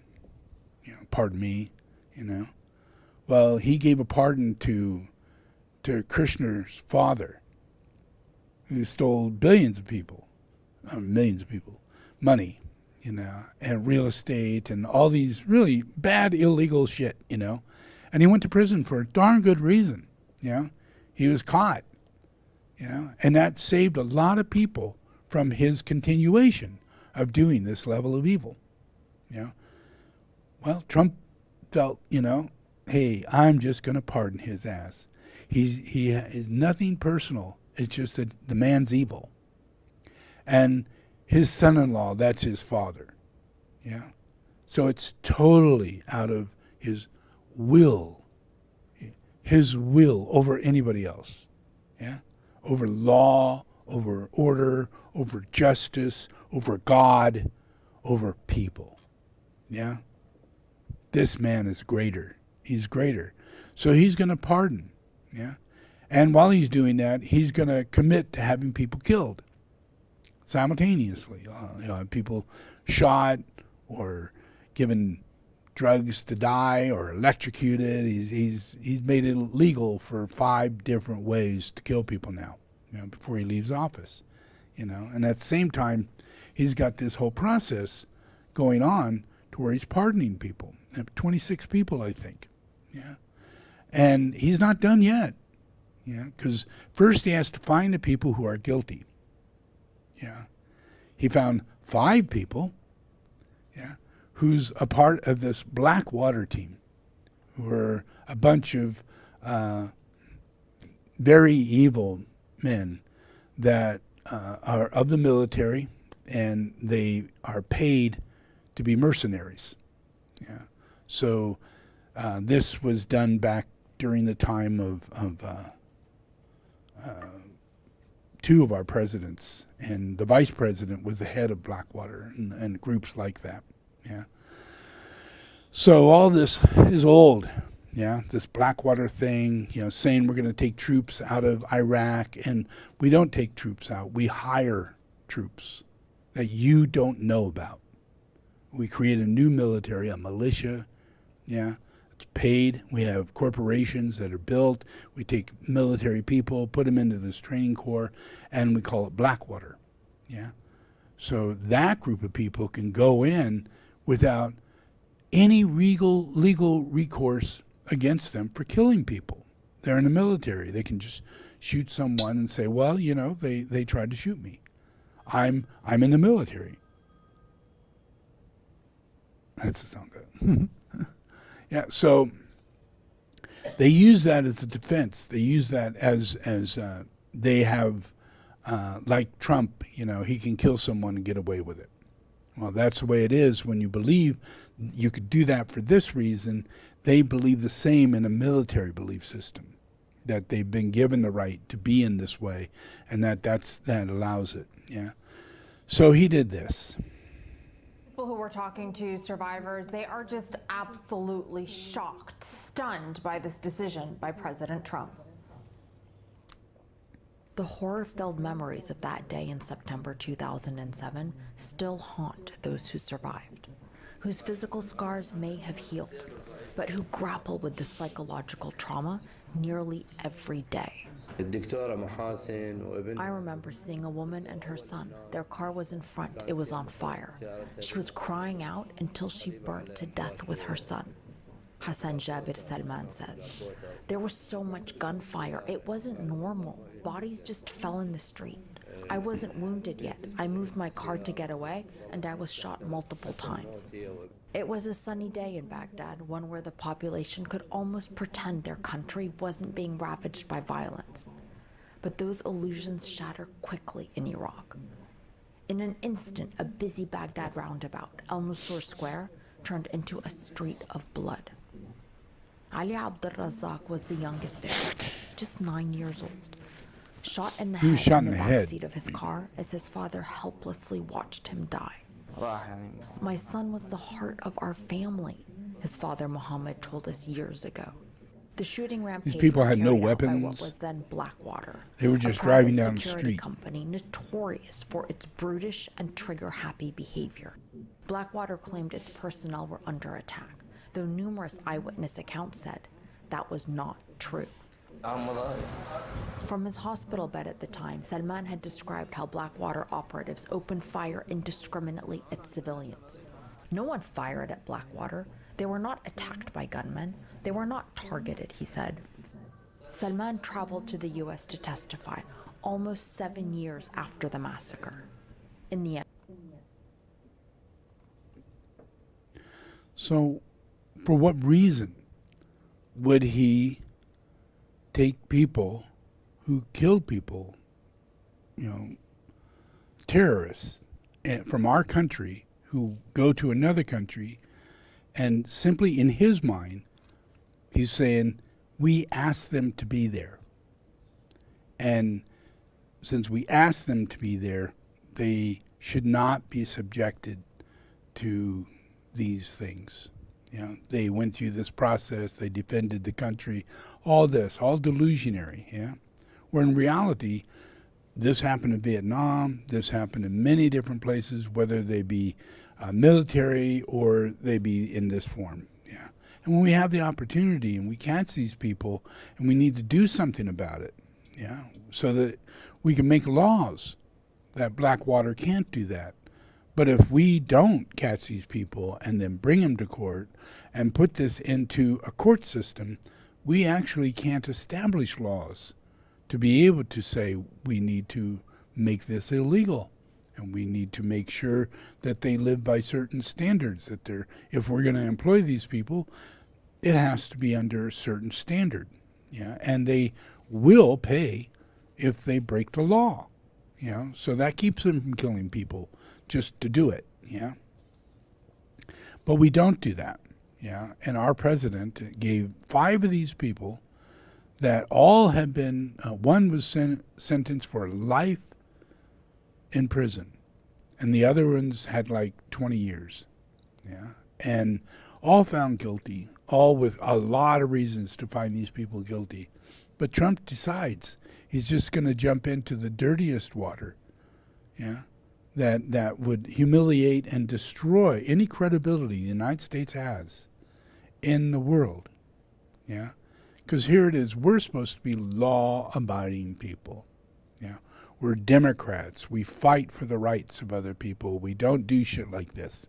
Yeah? And if we do, we catch them and we judge them and we make sure that it doesn't go on. We change our laws to make sure that that's how it works. But in this case, it shows everybody that our laws are changing.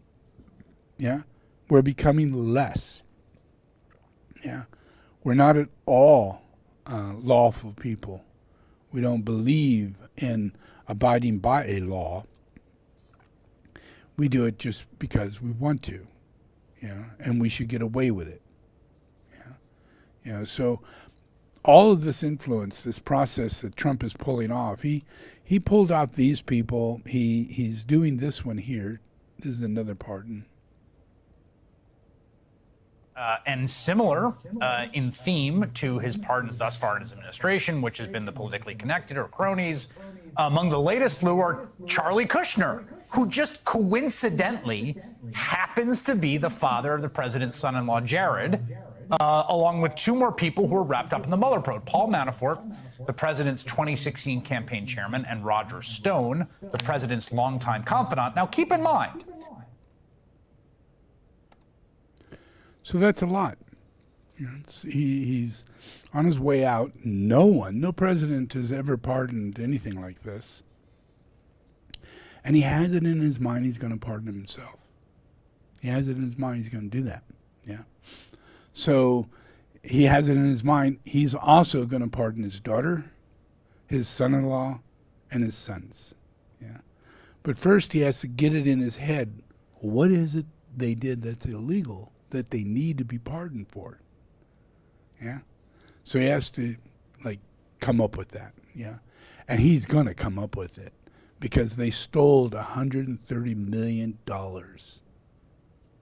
and they're going to get busted for it. And he can't pardon it. He can't pardon it. Yeah. And Kushner nearly created a war. Yeah. In Kuwait. Or Qatar. Yeah. And he has this hotel, which is the most expensive, not hotel, but a building, the most expensive building in the world. Yeah. $1.6 billion for this building. Yeah. And not a person wants to live in it. Not a person wants to rent a room because it's 666. It's the house of the devil. Yeah. And nobody wants a part of it. Yeah. So he's stuck with it. He can't get anybody to get him a loan. He can't get anybody to rent or lease, So he had to go to Iraq and work and create a war that would affect Qatar. And using that, he then went to Qatar and said, we can get that to stop if you give me $1.6 million. So that I can pay my loan that I have to pay off this year. Yeah, had to pay it off.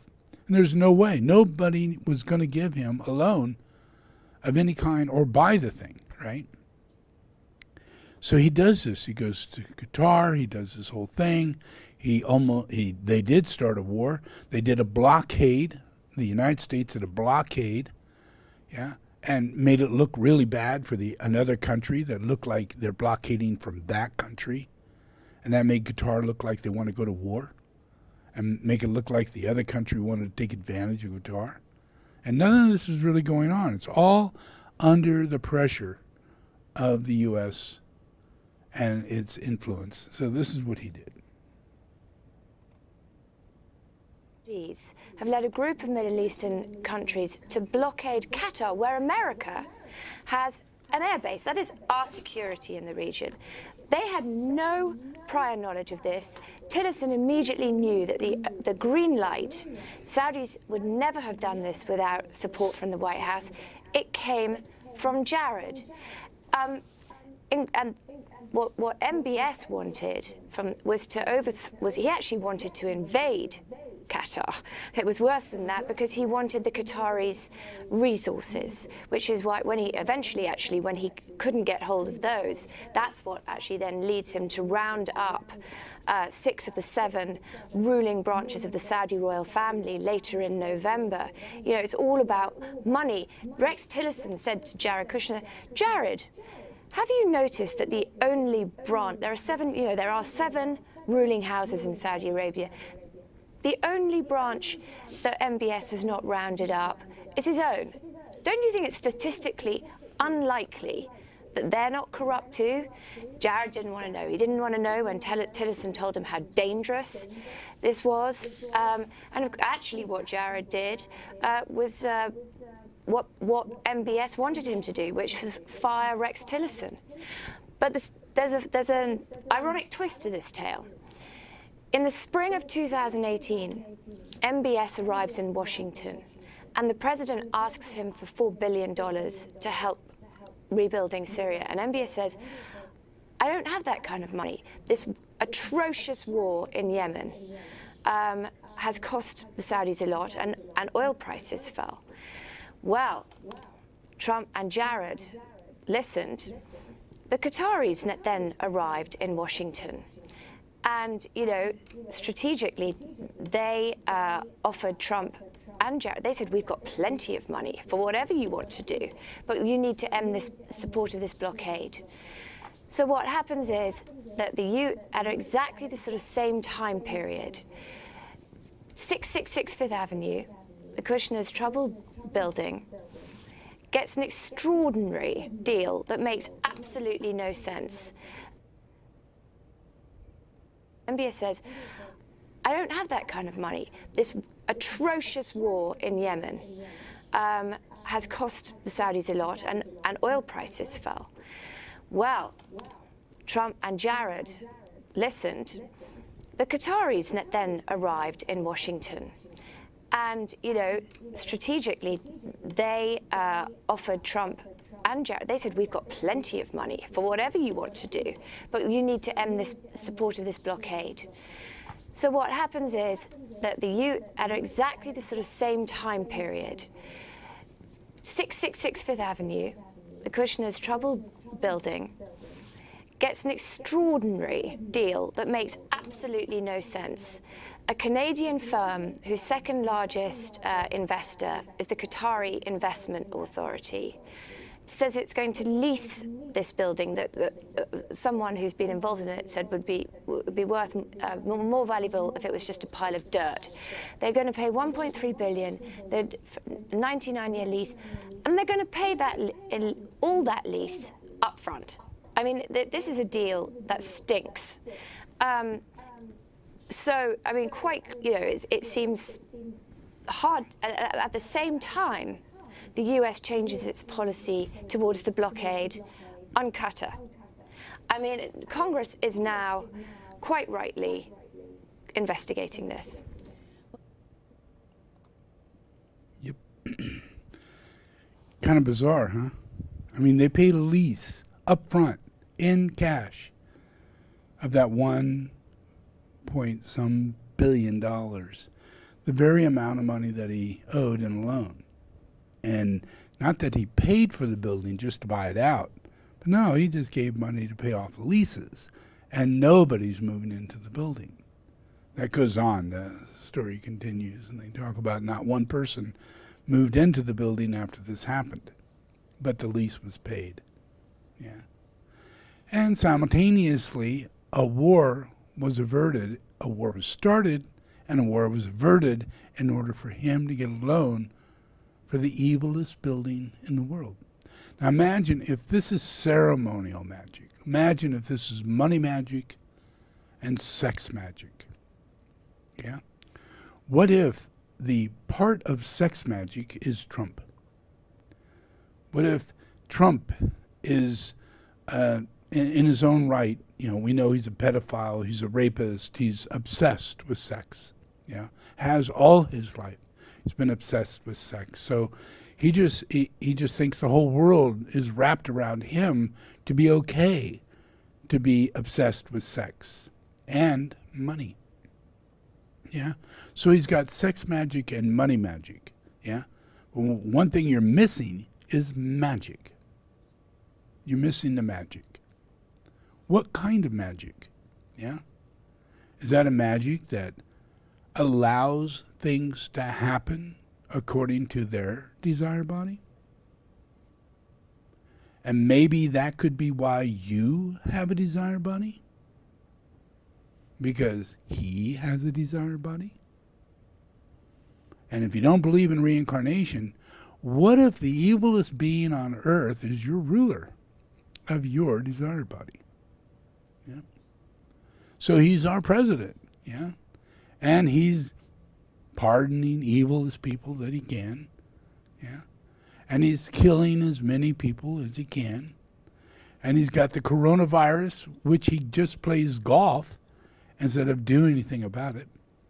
He won't take the shot, yeah? No one knows why, but for his reason, he won't take it. And that reason is because he's evil. Yeah. He has to stand out, having will over God. Yeah. And since you don't believe in God, then it's free will, people. And that's why he can be a playboy. That's why he can be the person he is. Because he's free to shoot someone and get away with it. Because you honestly believe God doesn't exist and free will does. Yeah. And that's where the desire body comes in. We are, all these false prophets take us away from our destiny and our relationship to our truth. And they give us so many commitments, a job, a place, a thing, a people, a hate, a jealousy, an enviousness, all these behaviors and actions that happen throughout our life. And it comes back on us. Yeah? And we have no idea why shit happens the way it does, and why we're all dying of cancer, and why we're having all these illnesses, and why we even die at such an early age. Where in reality, dying due to aging is not real. Yeah, we have a disease that begins happening throughout our body at many different levels because we didn't keep our body healthy.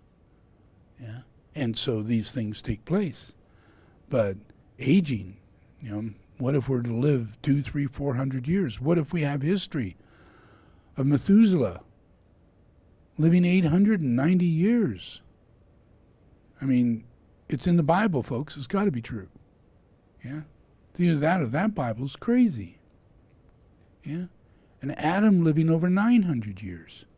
And Enoch living over 680 years. And he ascended to heaven.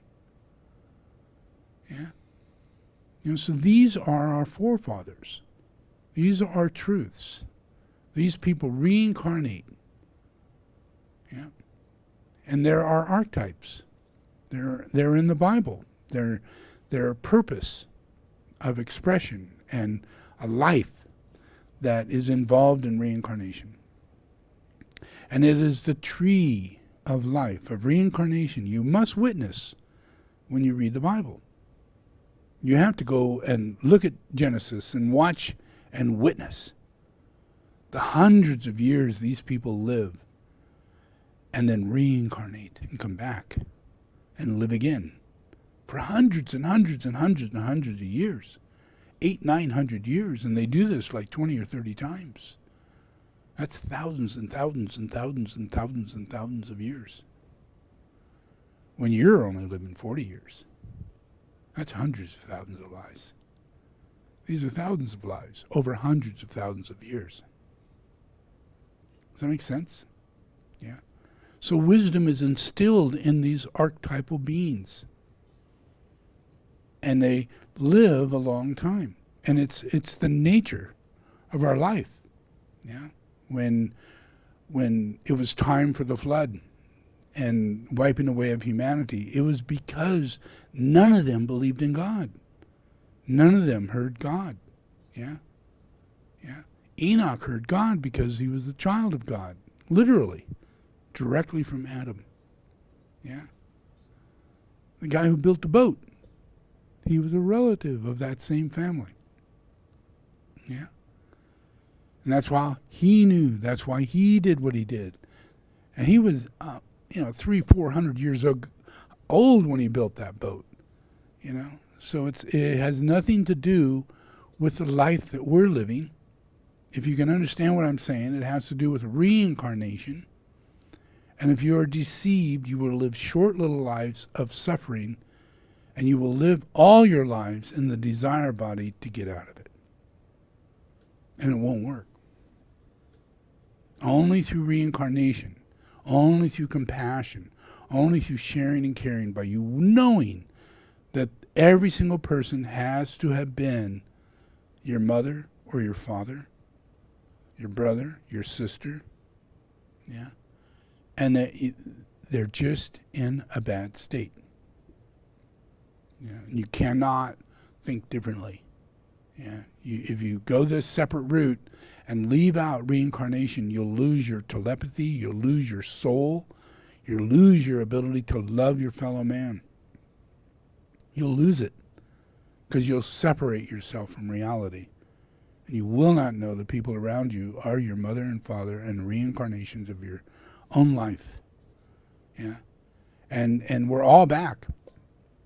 We just need to get rid of this illusion of false prophets. All these false priests out there, the Pope, the Dalai Lama, all these false priests, all these false leaders. You don't go killing them. You just stop having faith in them. Stop. Unless it's about reincarnation, unless it's about the simplicity of life, unless it's about minimalism, unless it's about saving the world, unless it's about, all these things that make us better people while we're alive, then don't mess with these people. There's no such thing as prosperity, because you believe in God. God does not give you prosperity. And preachers are not meant to be gazillionaires. It's a hard world. And especially as a preacher, it's a really hard world because you give everything you have to the needy. It is what it is. And if you're a preacher, that is what you do. And there's no such thing as you build a building and you collect money and you make yourself a nice house and you don't help anybody. You don't build churches. You don't build monasteries and schools. You don't feed masses of people that are teared down by communists and others who don't believe in God. If you're a person of God, you try and help people want to be people of God. If you're St. Francis, you're led to be what you are, move to what you are, go to the nearest monastery that is no longer a monastery, and you rebuild it. And then you help people come back to it. And you pray. And churches are, things of God are not meant to be destroyed. That's why the pyramid is the way it is, the way the temples lasted for hundreds, if not tens of thousands of years. It's because they're not meant to be destroyed. God exists all the time, and we reincarnate, and we build these things to return to them and continue our life of worship with God. All right, so let's pray. Merry Christmas, people.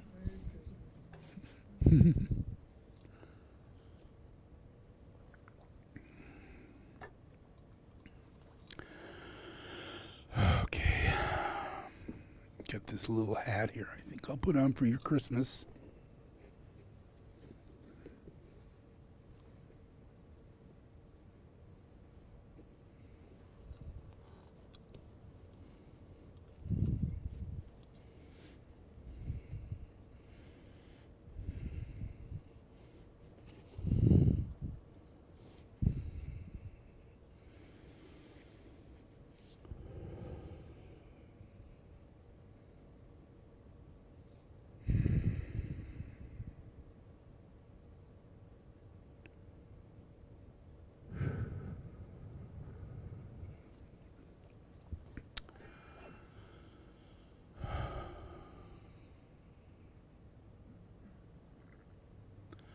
Okay, repeat after me.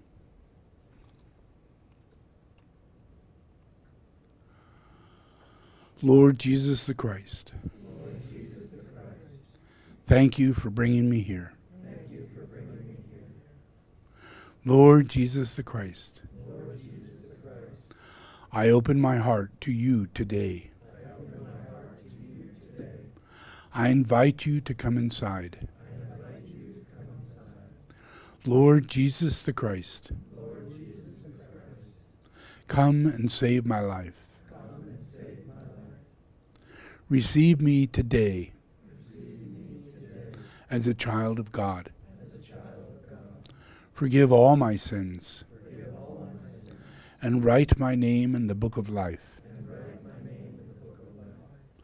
I give myself to you, my spirit, my soul, my body. Receive me, Jesus the Christ. Now, the devil, the blood of Jesus the Christ is against you.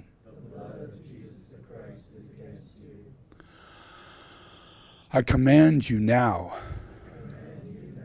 to leave me. I do not belong to you. I am God's property. Leave my life. I disassociate myself from you. I renounce every evil covenant I have entered in with you. In the name of Jesus the Christ, I have received salvation. I am a child of God. Amen.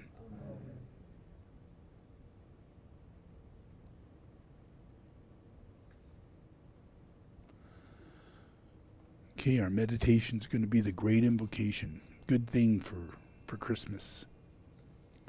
In the litanies, today is the day of the litanies of the 25th, and that's the day of birth. Yeah. And what that birth is that it is the recognition of reincarnation. Birth. I desire birth. Yeah. And in birth, in reincarnation, our purpose, due to the fact that we're human, we come as agents of God. Yeah. That is our only purpose. And our only experience in life is to overthrow evil. See it, discern it, and not follow it. Recognize false teaching and let it go. Yeah. Don't be attracted to it. Don't be angry at it. Let it go. Yeah. In everything, that comes with being able to discern, discriminate. It comes with the ability to bring ourselves out of this cloud that keeps us in fanaticism, that keeps us asleep, and the ability to receive the soul, and find ourselves reincarnated, and that God reincarnated us. And that means God reincarnated us for a purpose. And we can't look anymore of anybody as being special, chosen, and incarnated by God for God's purpose that's not a part of our purpose. Yeah? We're all incarnated by God. Yeah? The difficulty is that we have chosen not to believe in God at some point in time. Yeah?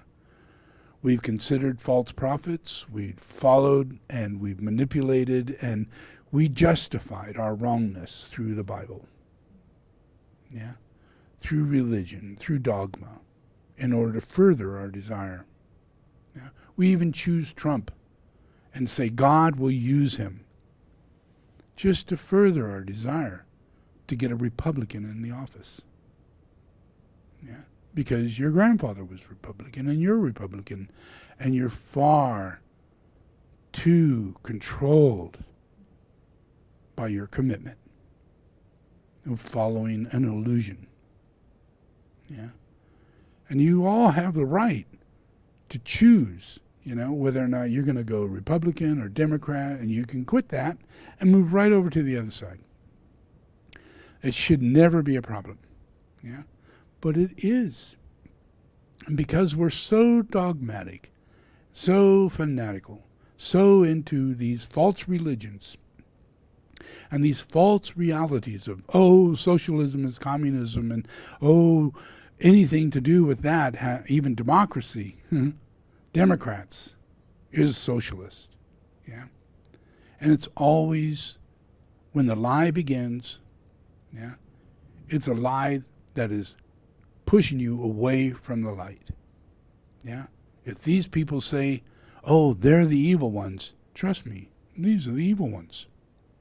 Yeah. So it's difficult to not follow when you want to be on the right group. Yeah.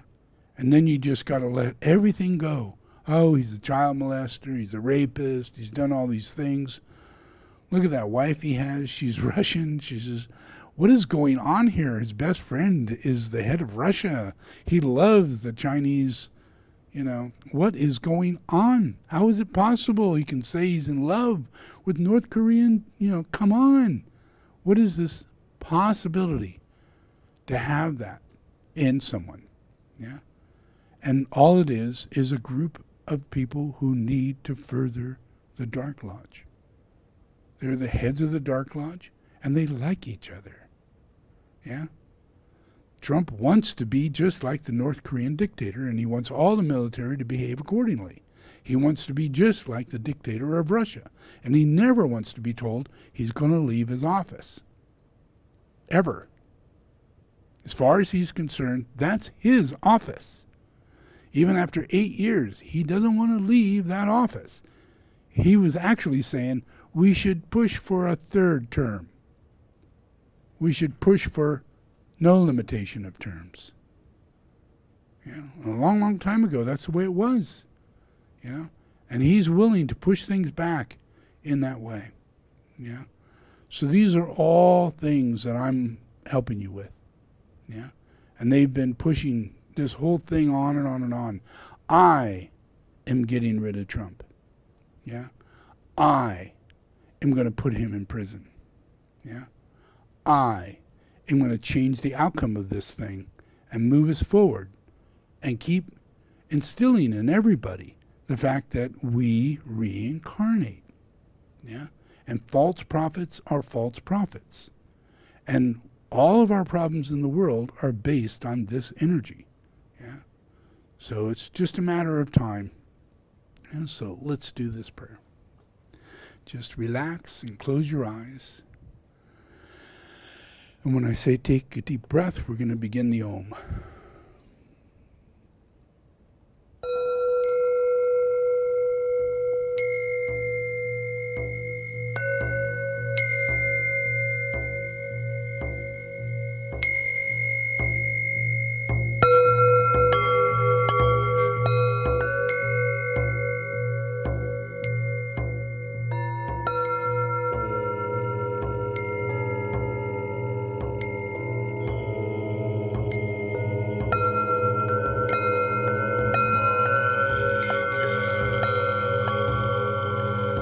Let the forces of light bring illumination to mankind.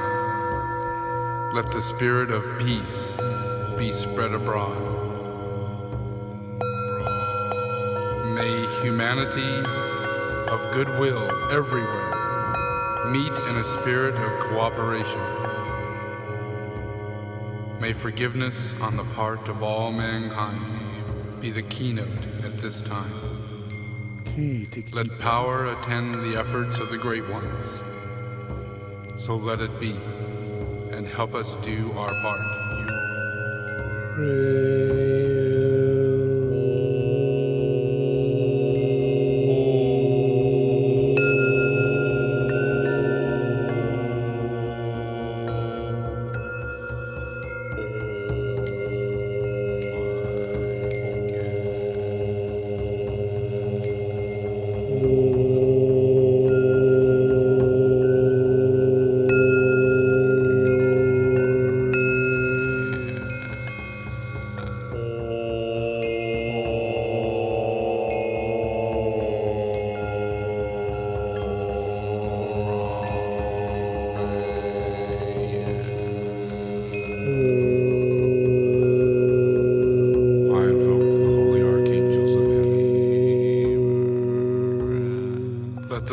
of liberation issue forth.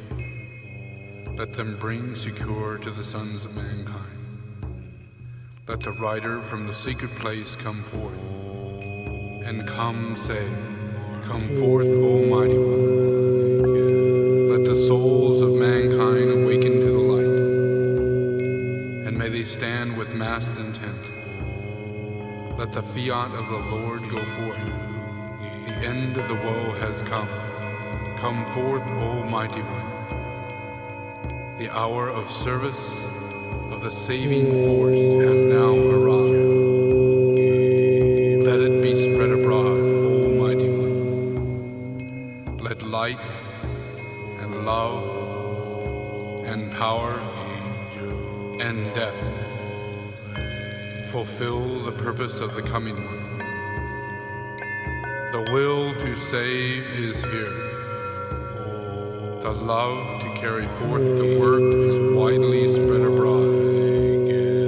The active aid of all who know the truth is also here. Come forth, O Mighty One, and blend these three. Construct a great defending wall. The rule of evil now must end.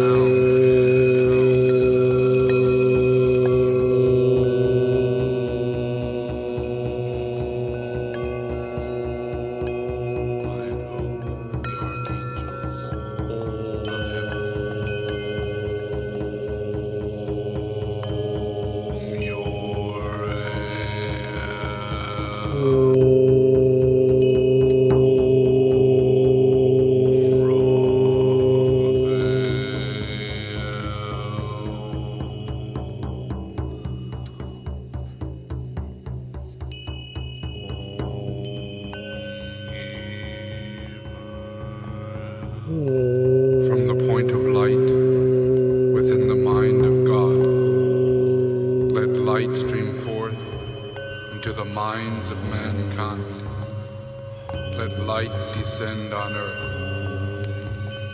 From the point of love within the heart of God, let love stream forth into the hearts of mankind. May Christ return to earth.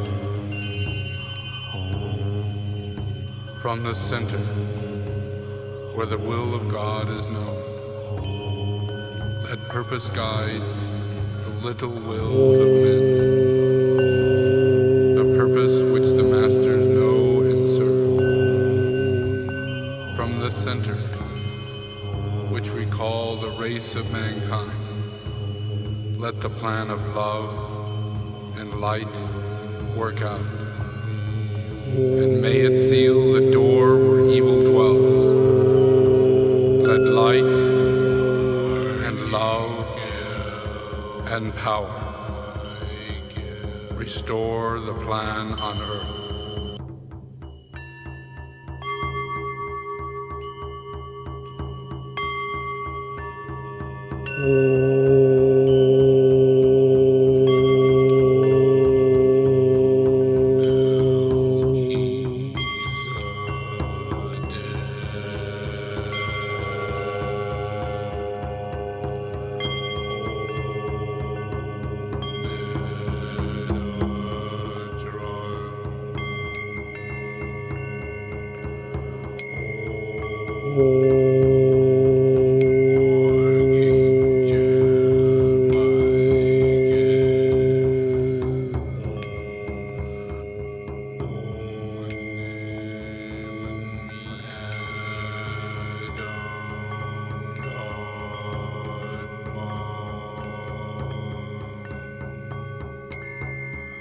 The sons of men are one, and I am one with them. I seek to love, not hate.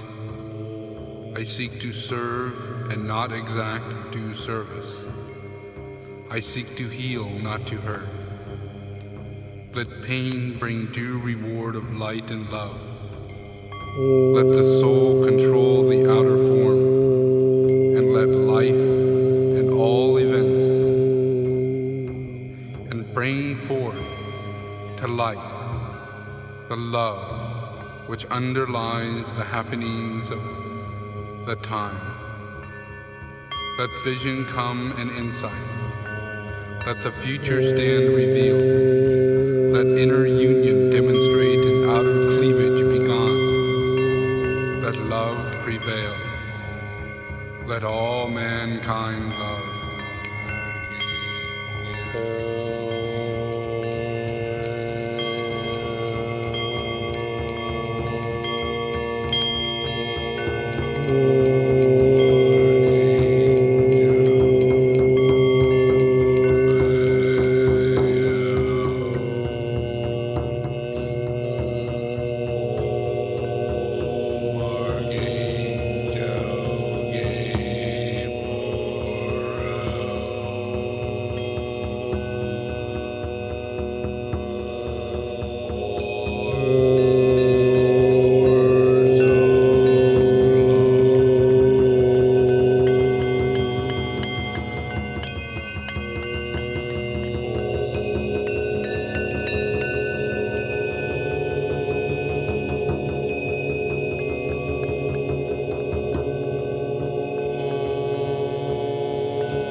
Om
Okay, just relax.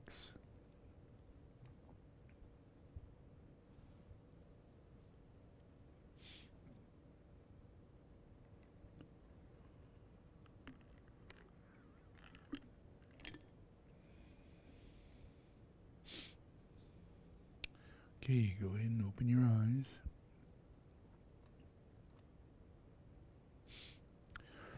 Okay, I'm going to play this one video. And what it is, it's, I have a monastery in Leitong. That's the Maitreya Monastery for the reincarnation of Jesus Christ. Yeah. And it's the highest city in the world.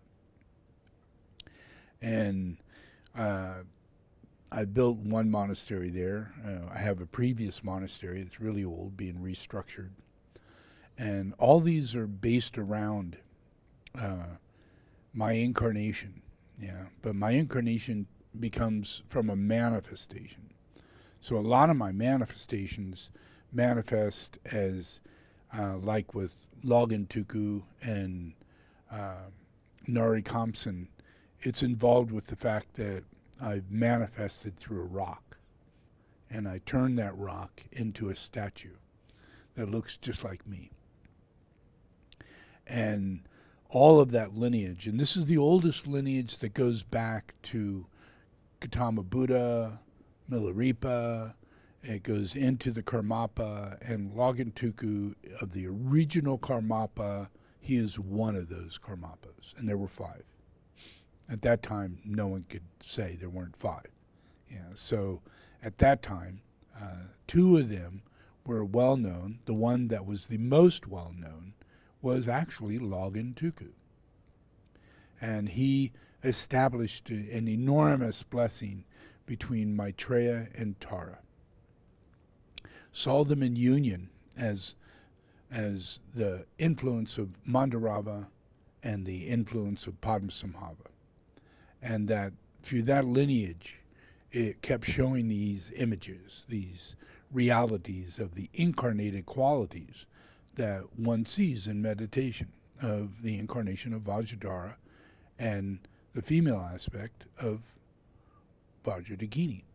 Yeah. So that reality became his mind, his way of seeing things, and that manifested in, and this is all about reincarnation, so it manifested into thought form building, as a form of destiny. And at that time, magic was very instilled in people. People were learning magic, and they were had what's known as siddha. So the Karmapa became very well known. He's very well known for his powers over elements and dark forces and things like that. So of this, all these people were magicians, yeah. And he created the first statue of Tara, and it manifested the first statue of Maitreya. So this is Logan Tuku who does this. And on top of that is the lineage of all of Tibetan Buddhism that goes up to the seat of Maitreya, which is the first real manifestation of Vajradhara. You know, where there's never been a recognized incarnation of Vajradhara. It's always been emanations of any of the 5 manifestations of Buddha. Yeah, Amitabha, all these Buddhas. Yeah, so that includes Gautama Buddha, Milarepa, all these incarnations. So where does Maitreya come from? Maitreya is Vajradhara. Yeah, and so Maitreya is the original Buddha. Yeah, and he's first and last. Yeah, he's Alpha Omega. Yeah, he's everything that cannot be understood in Buddhism, because he's a direct emanation of God, and he could talk about God. You know, up to that point, can't really talk about God because God is nothing. Yeah, and it has to come into the Word. Yeah, and on high to Vajradhara, that word is Vajradhara. Yeah, so those manifestations come into play, and all of that goes up into Ladakh, Leitong. And in Leitong, we have all the major lineages. We have the Sakya, we have all these Nyingmapa, we have the Galupa, we have all these major lineages that are there. And the center lineage is from Sakyamuni, yeah, Sakya, yeah. And that goes all the way back to Sakyamuni. Yeah, so this one is the one who recognized Maitreya. It was Sakyamuni. He's the one who knew Maitreya was going to come, and what the name of Maitreya was, and what the qualities and characteristics Maitreya would be. And then he began, through reincarnation, he brought all the students of Maitreya and the future incarnations of Padmasambhava, all the lives of those people that would become the disciples who would get to know these people, whether it be mother, father, cousins, aunts, uncles, all these people all became disciples of Gautama Buddha. Yeah. And they lived that life, which meant that they had an incarnation that was involved with a great karmic scenario of right relationship of the highest degree, and it set them up, you know, for all through life, all the way to the point of Maitreya, so that when Padmasambhava came, it wouldn't be an empty situation. You know, when Jesus Christ came, it would not be an empty situation. He was immediately collected by Tibetans, recognized by Tibetans, enthroned by Tibetans as Maitreya. Yeah. So all of this is really in the documentation and the history inside of Buddhism when it's brought into Tibetan Buddhism. So in Ladakh, this is all well-known information that one studies when they're a master. Yeah. And the master that's in charge of this monastery is one of previous incarnations that was so close to Maitreya that when he meditated, Maitreya would appear for him, yeah, and give him blessings and acknowledge him from youth all the way up. And that happened in this life, yeah. He started seeing me in his meditations. He lived in a cave. He never came out. He was totally ascetic, had hair down to his feet. You know, it was just, you know, everybody's just going, wow, this is the wildest thing, you know. And yet it is normal in the yogi reality, the yogi tradition. And he was recapitulating his mastery even at a young age. Yeah. So in that process, he met Maitreya. So he brought Maitreya to Ladakh. Yeah. And he got everybody to realize Maitreya was incarnated, took an incarnation, that it's his teacher, and that he's going to bring him to Ladakh, and everybody's going to recognize and meet him and say hello to him, and they are going to build the monastery for Jesus the Christ. Jesus the Christ, yeah? And yet Buddhism is all about Buddhism, all about, all these names that people believe to be Buddha, yeah? Where in this case, this is being built to establish the connection between Jesus the Christ and Maitreya. So I'm going to show you they sent me this and for Christmas, so here you go. This is the monastery.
That's kind of neat.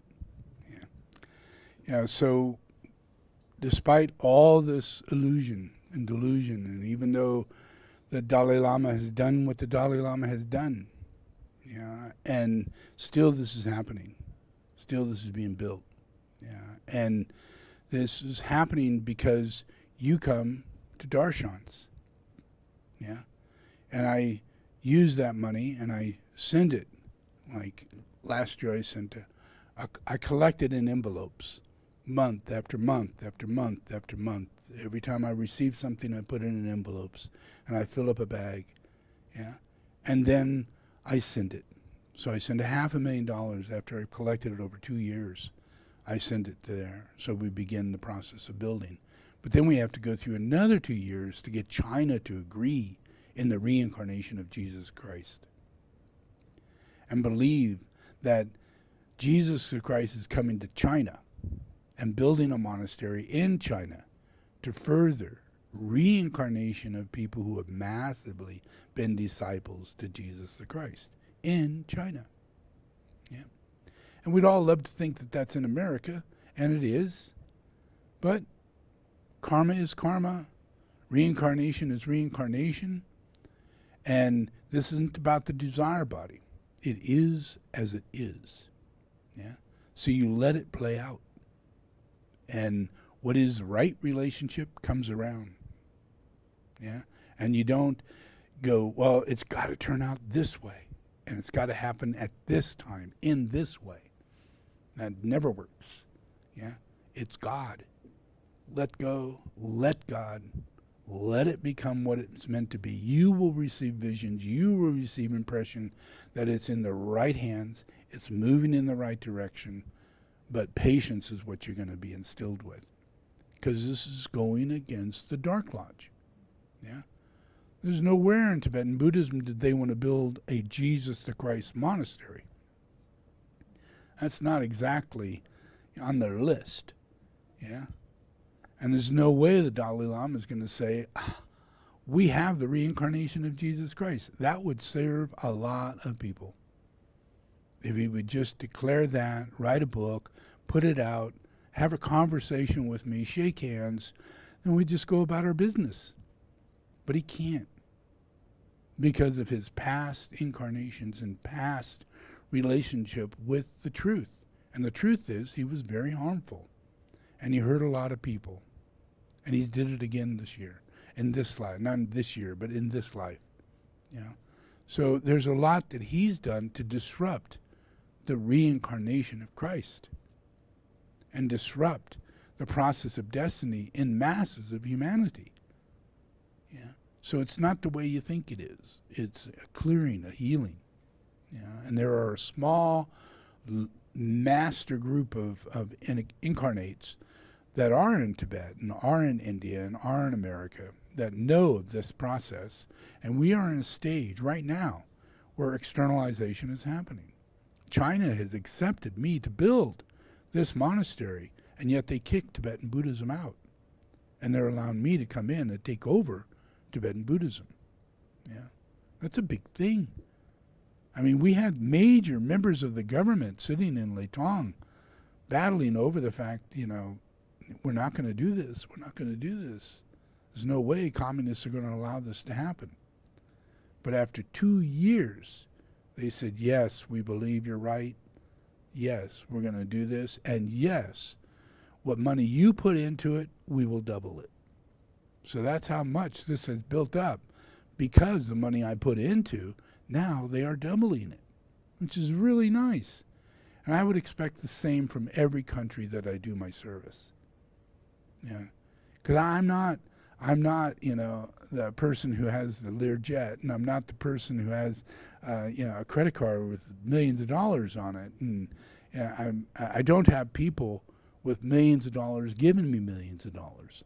You know, there's lots of people with millions of dollars, and they're not giving millions of dollars. There are a few people who have given a lot of money. You know, and from that it goes directly into building stupas, monasteries, furthering what it is that I'm doing. Yeah, you know, so, but there's no big mass. You know, this thing is not growing in the way that you would think it should be. You know? But it will, because we're coming out of this one area, you know, that has to do with fanaticism, people being fans of the Dark Lodge. It's really bad when you're fans of the Dark Lodge. You know, when you think Princess Diana is like the best thing you've ever seen, Michael Jackson is the coolest guy you ever knew, you know, and all these things. And you cannot see it because your previous life was caught up in a delusion at that time by these wizards. Does that make sense? All right. So, enjoy. Merry Christmas.